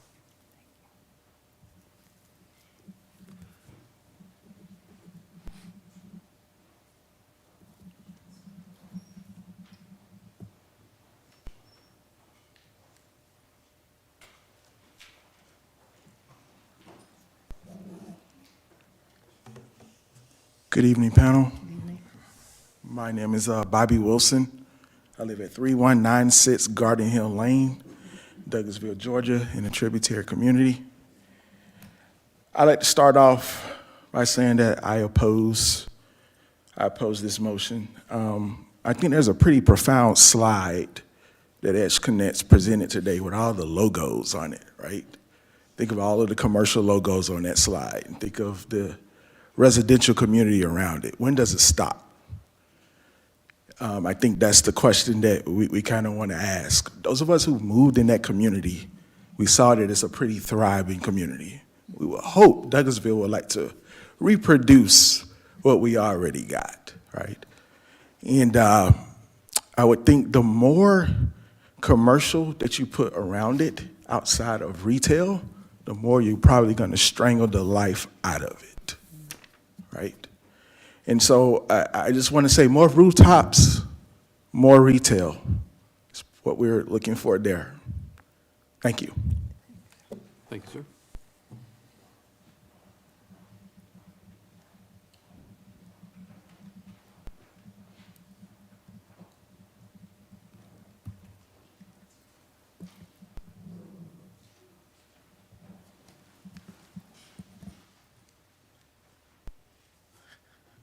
Good evening, council members. My name is Tavares Jones, 3211 Ancoat Street. I oppose this measure for several reasons. One of the things that we brought up in one of the initial sessions when we started talking about this was the environmental impact from the substation, the amount of power that is required for a data center. I work in the power generation industry, and I see some of these places go up. They're going to get this from Georgia Power some kind of way, but I've seen where you had to build full power plants in order to power these things. This substation might be enough for the initial building, but what happens in the future when they want to use the rest of the land? Are we going to have to look at bringing in a power station, a power plant, and then you have to look at the water consumption. There's a lot that goes into powering something of this magnitude. Once again, I oppose, and I just wanted to make that known. Also, I'm concerned about the home values. We should be going up. When you look at the homes in the tributary, Palmer Falls, these homes should be increasing in value, but we're fighting for our square footage, the price per square foot. So I don't think this helps in the least bit. Thank you. Thank you, sir. How much time do we have left now? Mr. Chairman, we have 2 minutes. 2 minutes, okay. Thank you. Good evening. My name's Susan Kreitz. I live at 9970 Devonshire Street in Douglasville, Georgia, 30135. I'm also a resident of Tributary. I'm opposed to this entire thing. We find ourselves standing here often before you, having to oppose warehouses, data centers. There's just, as one of my neighbors said, there's too many logos on these slides that we see. That's not how we envisioned where we wanted to live when we moved here 15 years ago. We're done with that. You know, the promises of whatever they were, that these extra incentives that they're trying to offer without basis are also a little disturbing to me. You know, I don't have an electric vehicle, so that doesn't really matter to me. I'm from New Jersey. I don't want to see a Jersey wall up on Riverside Parkway so that we don't have to see a power plant or a power substation. We already have another power substation across the road. We don't want any more. We want to see rooftops. We want to see houses. And we want to see retail. We don't want to see a data center. Thank you, ma'am. Is there any meaningful amount of time left for anyone else to go? We have about 30 seconds left. Anybody want to get in 30 seconds? Okay. All right. Well, at this point, I will close the public hearing portion of this meeting. I will say I'm impressed that everybody did fairly well follow the rules that the mayor had stated of not being repetitive in your arguments, so that was very impressive. I will turn this back inward now and come back to the city council and go back to those who deferred comment from earlier and see if they would like to make any statement at this time now. No comments at this time. Mr. Davis. Councilman Estes. I wish I could say the same thing. First of all, thank you to both sides of this.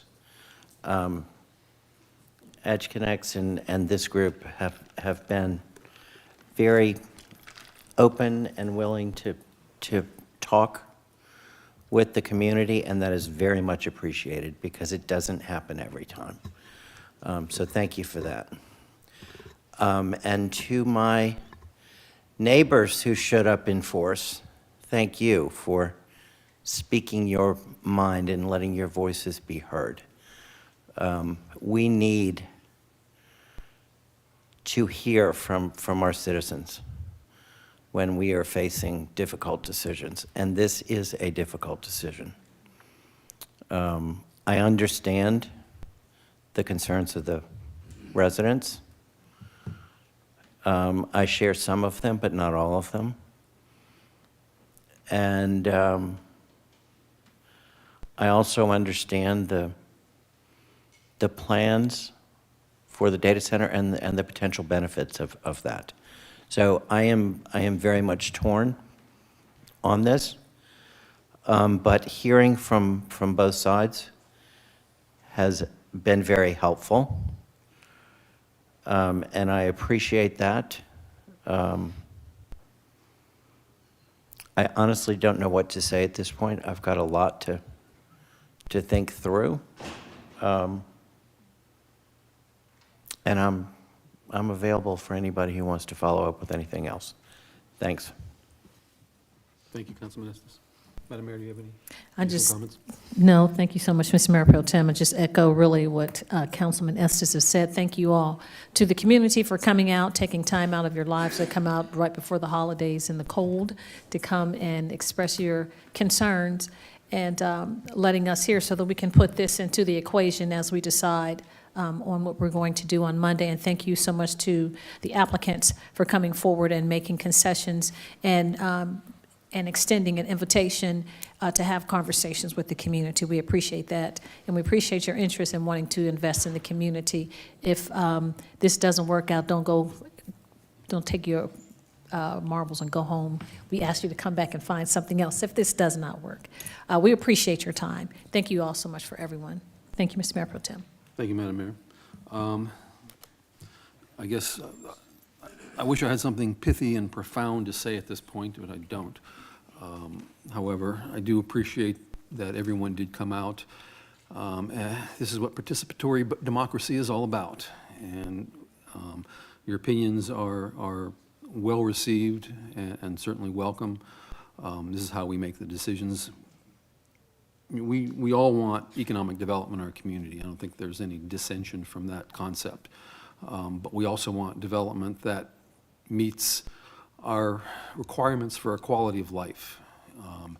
And what we have to consider under each of these issues that come before City Council is what does that do to the net sum loss or gain in that level of quality of life that we seek. And as we make these decisions, as folks come before us and apply to, and they present their businesses and their ideas, each of those has to be looked at and judged individually. We have to have a vision overall for the community, but does that application fall within that vision? And sometimes it's not a cut, black and white issue. There's a lot of gray in there as well. So especially thank everybody for their comments. We thank you for your appearance alone. So this item will be presented on our agenda for Monday, in which we will take a vote to either approve or deny that application. And at this point, we'll close the, we already closed that, so we will now move on to the next item, which is in relation to the first item, which is item B, and that is to hold a public hearing and consider a request for plat approval for the purpose of subdividing for approximately 95.11 acres on Riverside Parkway and Roberts Road in land lot 169, District 1, Section 5, Parcel 4, application by Tributary Land Partners, LLC, care of Adam Richards. Ms. Shayla Reed will provide some information for us. Greetings again, council members and mayor. The item before you, as mentioned, is relative to the first item. The parcel of 95 acres, 95 plus or minus acres, they're requesting to divide or subdivide the parcels into two. That would be 52.75, 42.30. Those two particular parcels will be separated. So again, those actions play a part with each other. Okay, thank you. Does the applicant have anything to add to this request?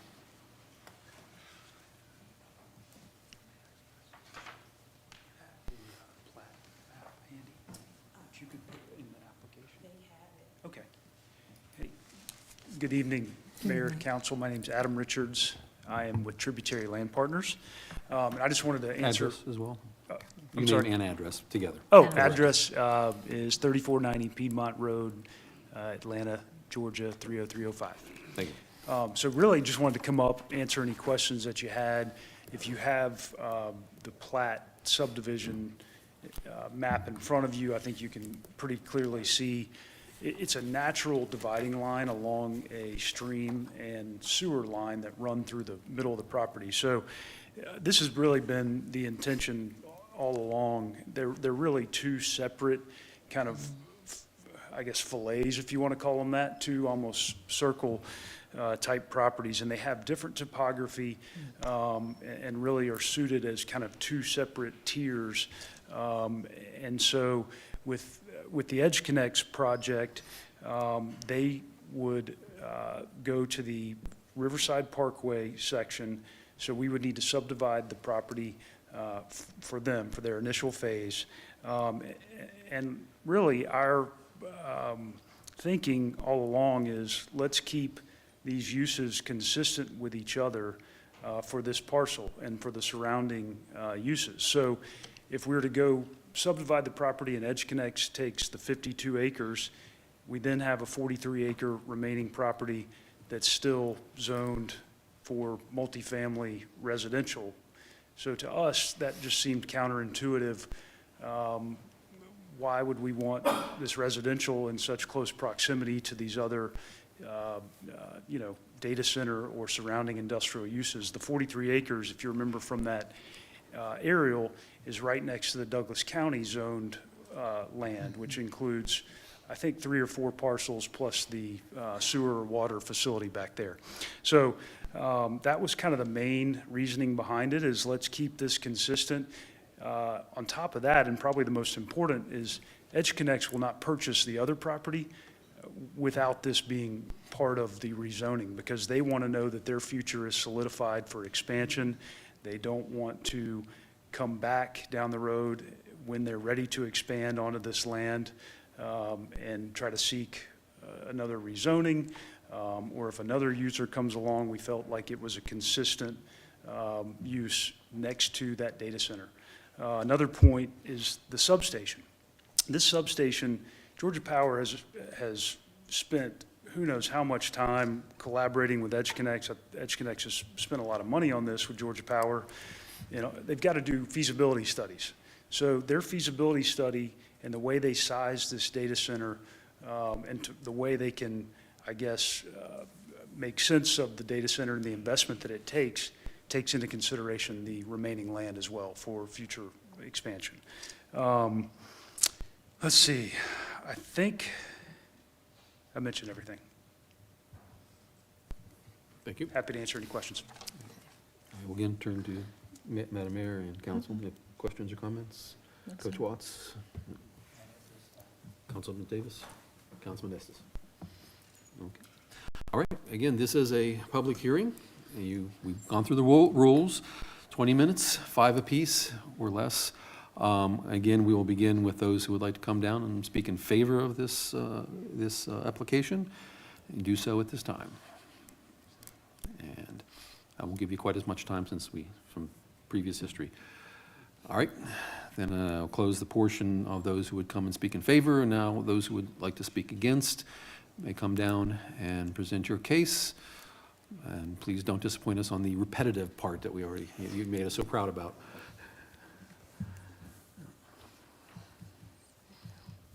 All right. Well, seeing that no one who would like to come down and speak either for or against, we will now close the public hearing portion of this application. I'll give one more opportunity for Madam Mayor and Council if they would like to say anything else at this time. Okay. All right, well, this will be taken up in consideration on Monday in conjunction with the first application item. And we will now move on to item C. Yes. And if there's a moment where people want to get up and leave, and sometimes can be disturbing, I'll let you do that.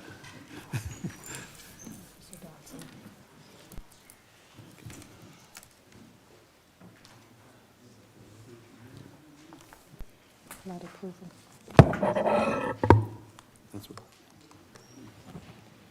says hold. Hold the public.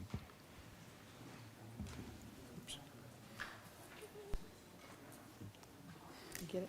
With the plat approval. Even though it says it. Yeah, they messed up. Okay, that shouldn't have been public, shouldn't have said that. Okay. But it says it on Okay, there. so, all right. Item C, I'll read it as listed on the agenda, but we'll correct it after I finish reading, which is hold a public hearing and consider a request for plat approval for the purpose of subdividing for approximately 12.085 acres on Billarp Road in Land Lot 160, District 2, Section 5, Parcel 19. Application by Rochester and Associates LLC in care of Brandon Register. This is not a public hearing, since it is a plat approval, does not require public. We've caught it. We're going to correct it for Monday. All right. Was that, then we shouldn't have had one for B either, is that? Okay. We weren't going to interrupt. You were going to fix it on the back end. All is well, since nobody bothered to. Okay. All right, so minus the public hearing, Ms. Shayla Reed, would you like to present this item? Yes, sir. This is a plat where the applicant is asking to subdivide the land. There is the parcel has vacant land associated with it, and they're looking to subdivide for the sake of any future endeavors, whether it be purchase, sale, whatever it may be for the parcels. And staff has reviewed and recommends approval of this item. All right. Is there anyone present who would like, is an applicant He is. here? Yes, sir, he is. Okay. Chris Rederson, 3500 Piedmont Road, Atlanta. Work for Site Centers, the landlord. Ms. Reed said everything exactly right. We're just looking to create optionality with some of our single-tenant out parcels at some of our shopping centers for future financial transactions. But here, if there are any questions. And this is just the parcel where that includes the Popeyes, is that? It's just the Popeyes, Just yes. and the parking. Separated out from the. And the parking that goes along with it? Yes. And that proportionate enables you to develop it in a different way down the road? Is that the purpose of that, or? No, in fact, right now, we have no current plans with regards to this replat. In fact, we're pursuing this endeavor with regard to single-tenant out parcels at roughly 30 of our shopping centers across the United States, just for future optionality. If as she said, we wanted to refinance, sometimes a single-tenant, it's easier to get some refinancing on some of those ground leases, and/or if we needed capital, if we didn't want to sell an entire center, if we wanted to sell a ground parcel with X amount of term, it leaves that optionality, but no current plans here. Okay, so that it's an easier way. You've got the land prepared at that point if you do wish to sell it in the future. You don't Yes. have to go through the application process at the time. Yes. Deal with time constraints, okay, that makes sense. Any questions from Mayor? Matt? No red beans and rice. You don't want to bring anything? I said, you wanna bring- I do love some Popeyes, but I vote for Publix fried chicken over sometimes, but both are good. Yes, sir. Just kidding. Thank you. That's all I have, Mr. Thank you, Chairman. Mayor. Any other questions or comments from council? Thank you. Okay. All right, well, seeing none, and being that the chair is not here, otherwise I'd probably put this on consent agenda, but we'll save it for Monday and take a vote on that item at that time. Thank you, sir. Next item is D. If I lose track here, let me know. I hope I'm reading the right No, one. you're doing well. Okay, hold a public hearing, consider request for plat approval for the purpose of combining approximately 9.77 acres on Chicago Avenue and Van Zant Mill Road in Land Lot 224, District 2, Section 5, parcels 28 and 34, application by the Benoit Group LLC in care of Raven Thompson. Again, I assume this is not a public hearing, so we'll strike that from the beginning of that section, and Ms. Shayla Reed, you'll do the presentation. Yes, sir. The applicant has requested to table this item, and so we will, defer to them for the date that they're asking to defer it to. They're asking that it be tabled. Yes, sir. Okay. All right, so I guess To the meetings. Have 2 meetings remainder for the calendar year. Your meetings in December are December 1st and 5th, or December 15th and 19th. Have they requested which particular day they would like to have a table? We're deferring, they're looking into it now. 1st and 5th? Could you come up, please? Joe Fowler, Post Office Box 49 in Douglasville. I have the pleasure of representing the Benoit Group with respect to the apartment complex that's proposed on Chicago Avenue. We've got some issues to work out with respect to the plat, combination with parcel number 13 of a little subdivision that's up to the north behind Golden United Methodist Church. We're almost there. We just ask you to put it on the agenda for December the 1st and 5th, both this and the following item, which is the development plan, Mr. Okay. Chairman. So this item and then the following item are, the They're request linked is, together, yes, sir. okay, the request is to table those to our meetings of December 1st and 5th. Okay, that's how the proposal will be read on Monday. So I will go through those, since we didn't read it, I will go ahead and read item E then, which is tabled from November 7th, 2022. Consider a request for development plan approval for the Astoria at Crystal Lake Senior Living Development for 9.77 acres in Chicago Avenue, in land lots 193 and 224, District 2, Section 5, parcel IDs 022402500034 and 022402500028. For plans dated September 7, 2022, application by the Benoit Group, LLC. Marcus Thompson. Marcus Thompson, city engineer, 6701 Church Street, Douglasville, Georgia. So as the applicant previously mentioned, this item does correlate with item D on your guys' agenda, so we would like to table it as well. All right. Thank you. Madam Mayor, comment? Yes, sir, I do have I have a question, actually. Yes, ma'am. We had, at our last meeting, well, not the last meeting, but anyway, we tabled it to the 7th, I thought, tabled from the 7th. And I thought it was an urgency to get everything done by the end of November. So what happened? Why are we now going beyond November through December Yeah. if we had to get it done right away? All right, if you can give us your name and address for the record, I appreciate it. Raven Thompson, Mhm. representing the Benoit Group, address 6780 Roswell Road, Sandy Springs, Georgia. Greetings, Mayor, Council Body. So basically, we attended I came November the 3rd with my team, and it was recommended that the project be tabled till today. Right.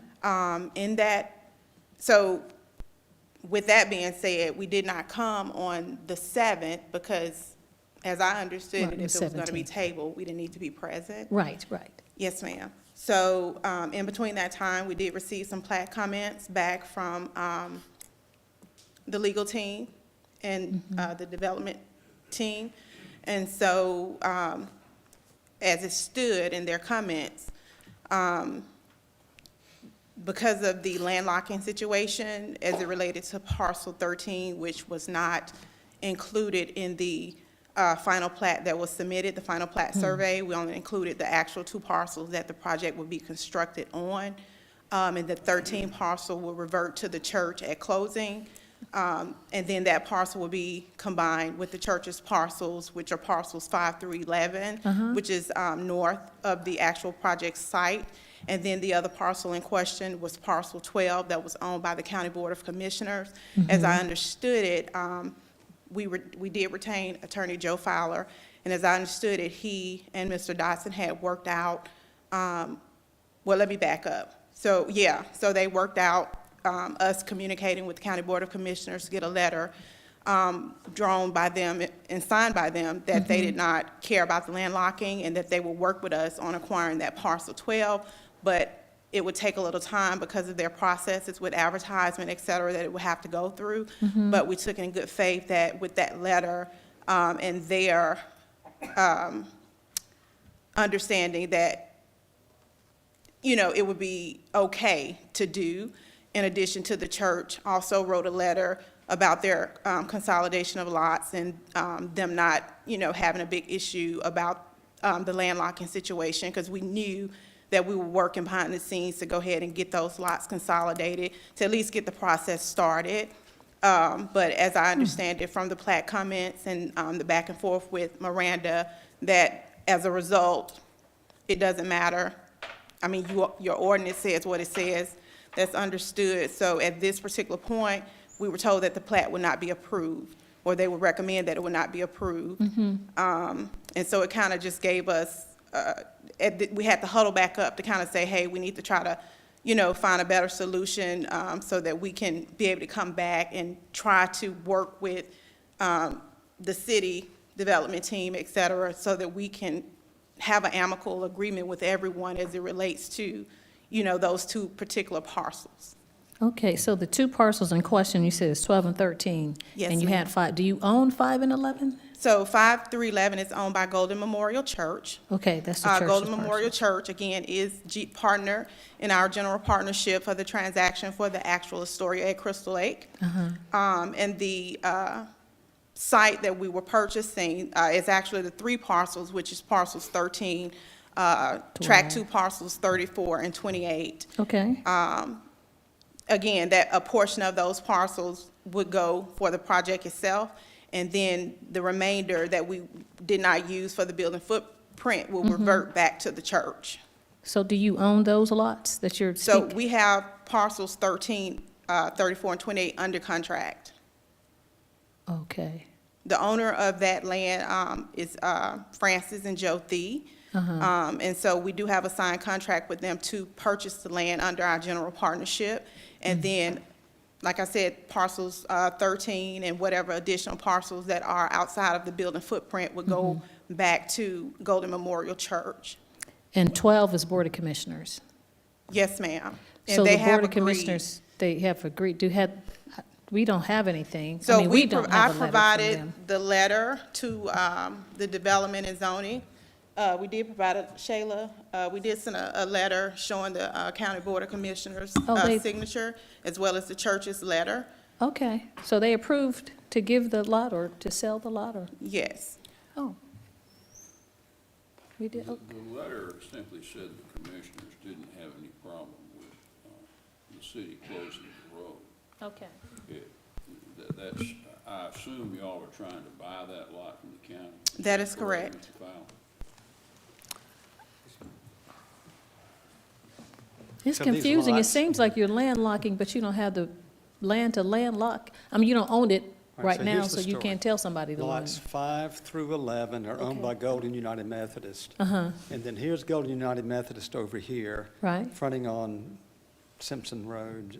Jason, losing his name for a moment, James I know you're Simpson. talking about. And then it hits Chicago Avenue. Yes. The apartment complex is going to be built largely on the property that's on Chicago Avenue. And it goes up to the last lot of 5 through 13. 5 through 11 are owned by the church. They're platted separately.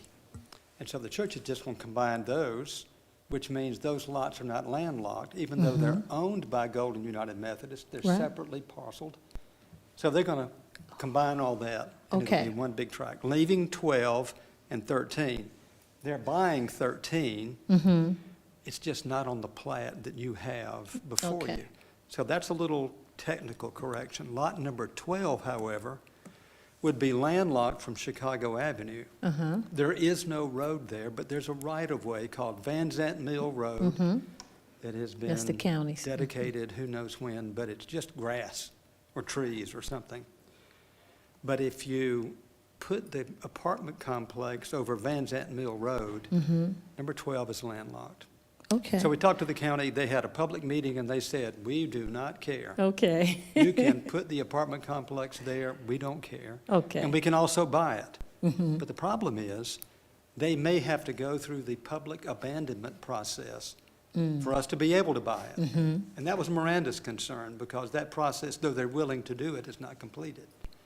We may not be able to complete it by December the 5th. Yeah. So how come you can't buy everything and then come back and ask us? Why didn't we buy Buy, it? purchase all the lots and get all that approved before you come back and ask for us to approve We everything? never dreamed that we would need to buy Okay. 5 through 12 because the apartment complex can be built there. Nobody ever dreamed that Van Zant Mill Road was a problem, but your Okay. staff noticed it. I see. It's city right-of-way. Mm-hmm. What I suggested might work in the grand scheme of things is, go ahead and grant the land disturbance permit, approve the plat, approve the development plan, but before you give them a final CO, they got to buy the lot from the county. So that all of this could be approved, the apartment complex can go forward. Golden United Methodist people would be very happy, but the final CO would be contingent upon our closing on the lot with the county. Miranda, I talked about that. I hadn't talked to Joe about it yet because I've been working on a rezoning on Riverside Oh, Parkway. just a little something, huh? But Okay. That's a possible way of working it out, and Will that violate our ordinances currently?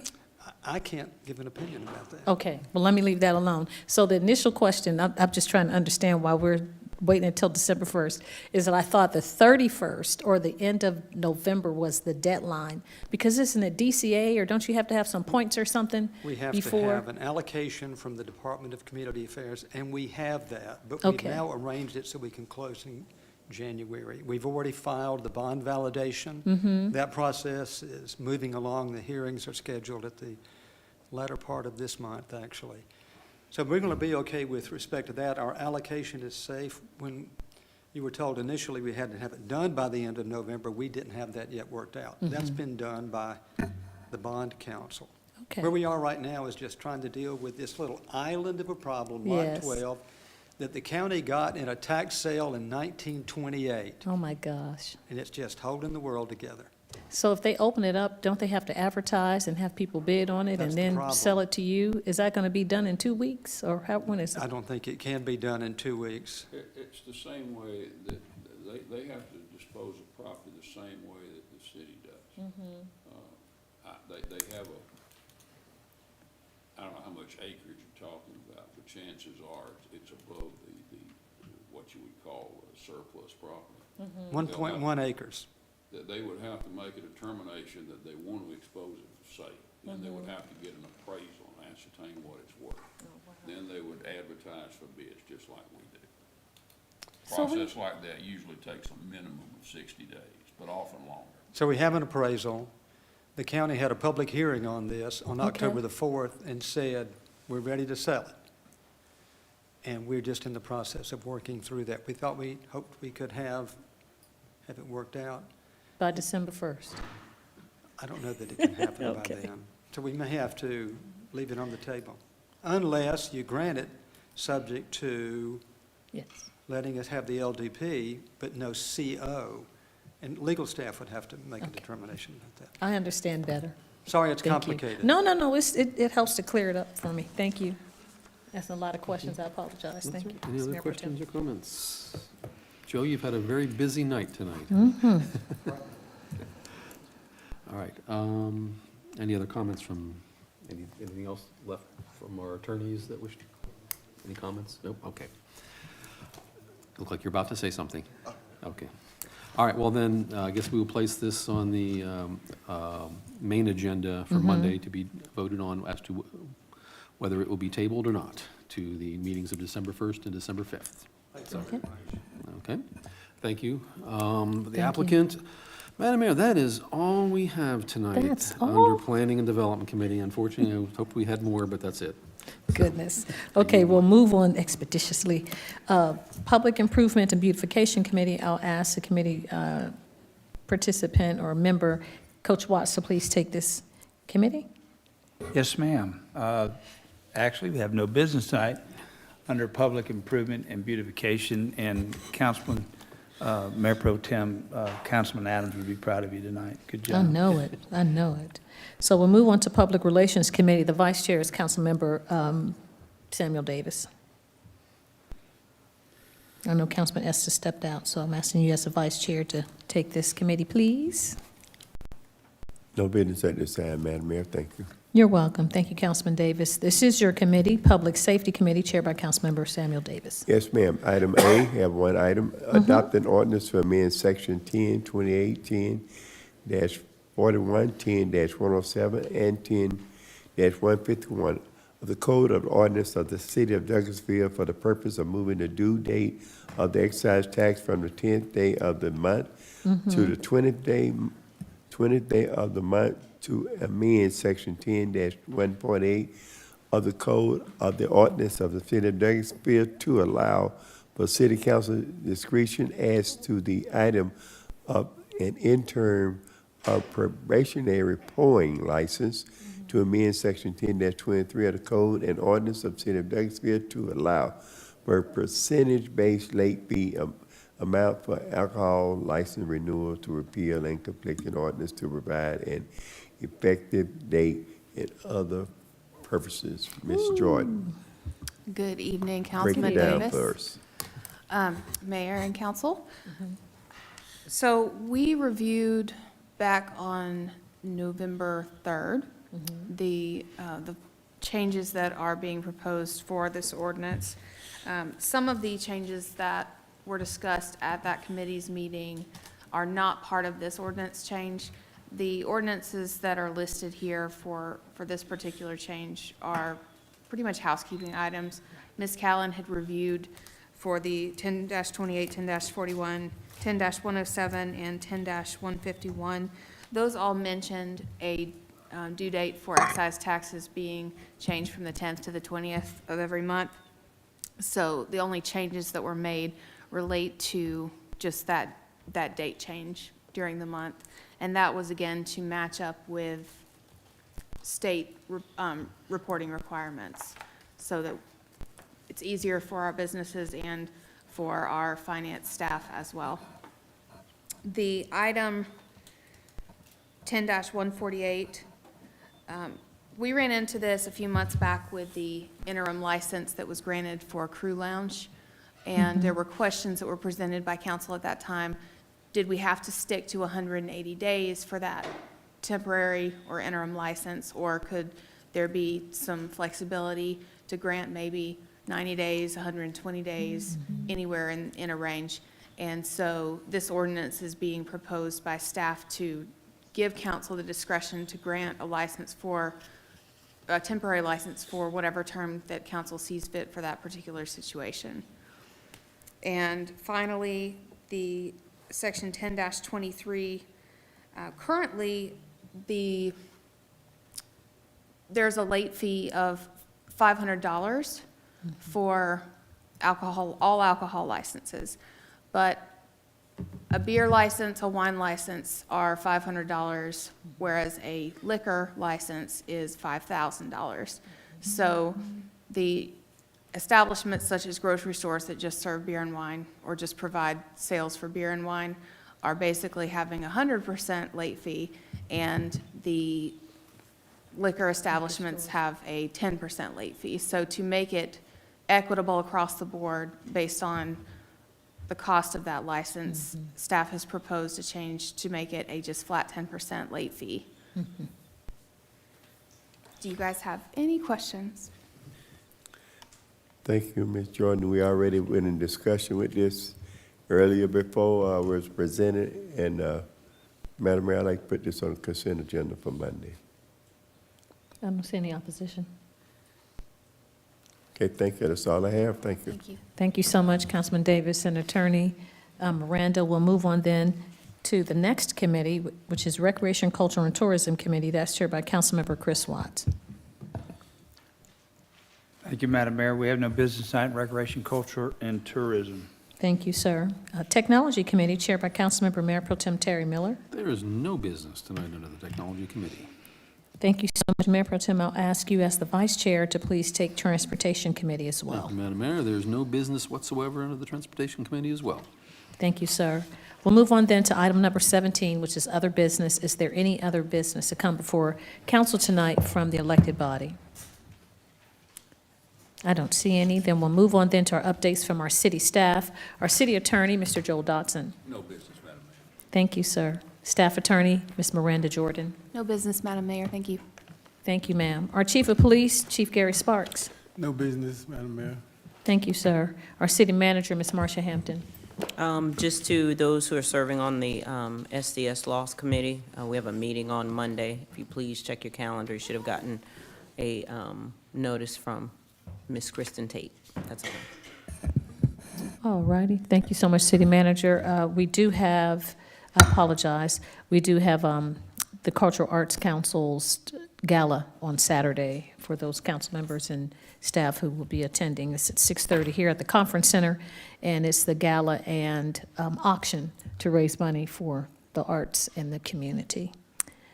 All righty. Comments from citizens and delegates. If anyone is sustaining the meeting and would like to speak to us, please come forward. Give us your name and address for the record, and you have 5 minutes. Former Mayor Pro Tem, Councilman Siegel. Okay, yes, sir, your email is, yes, sir.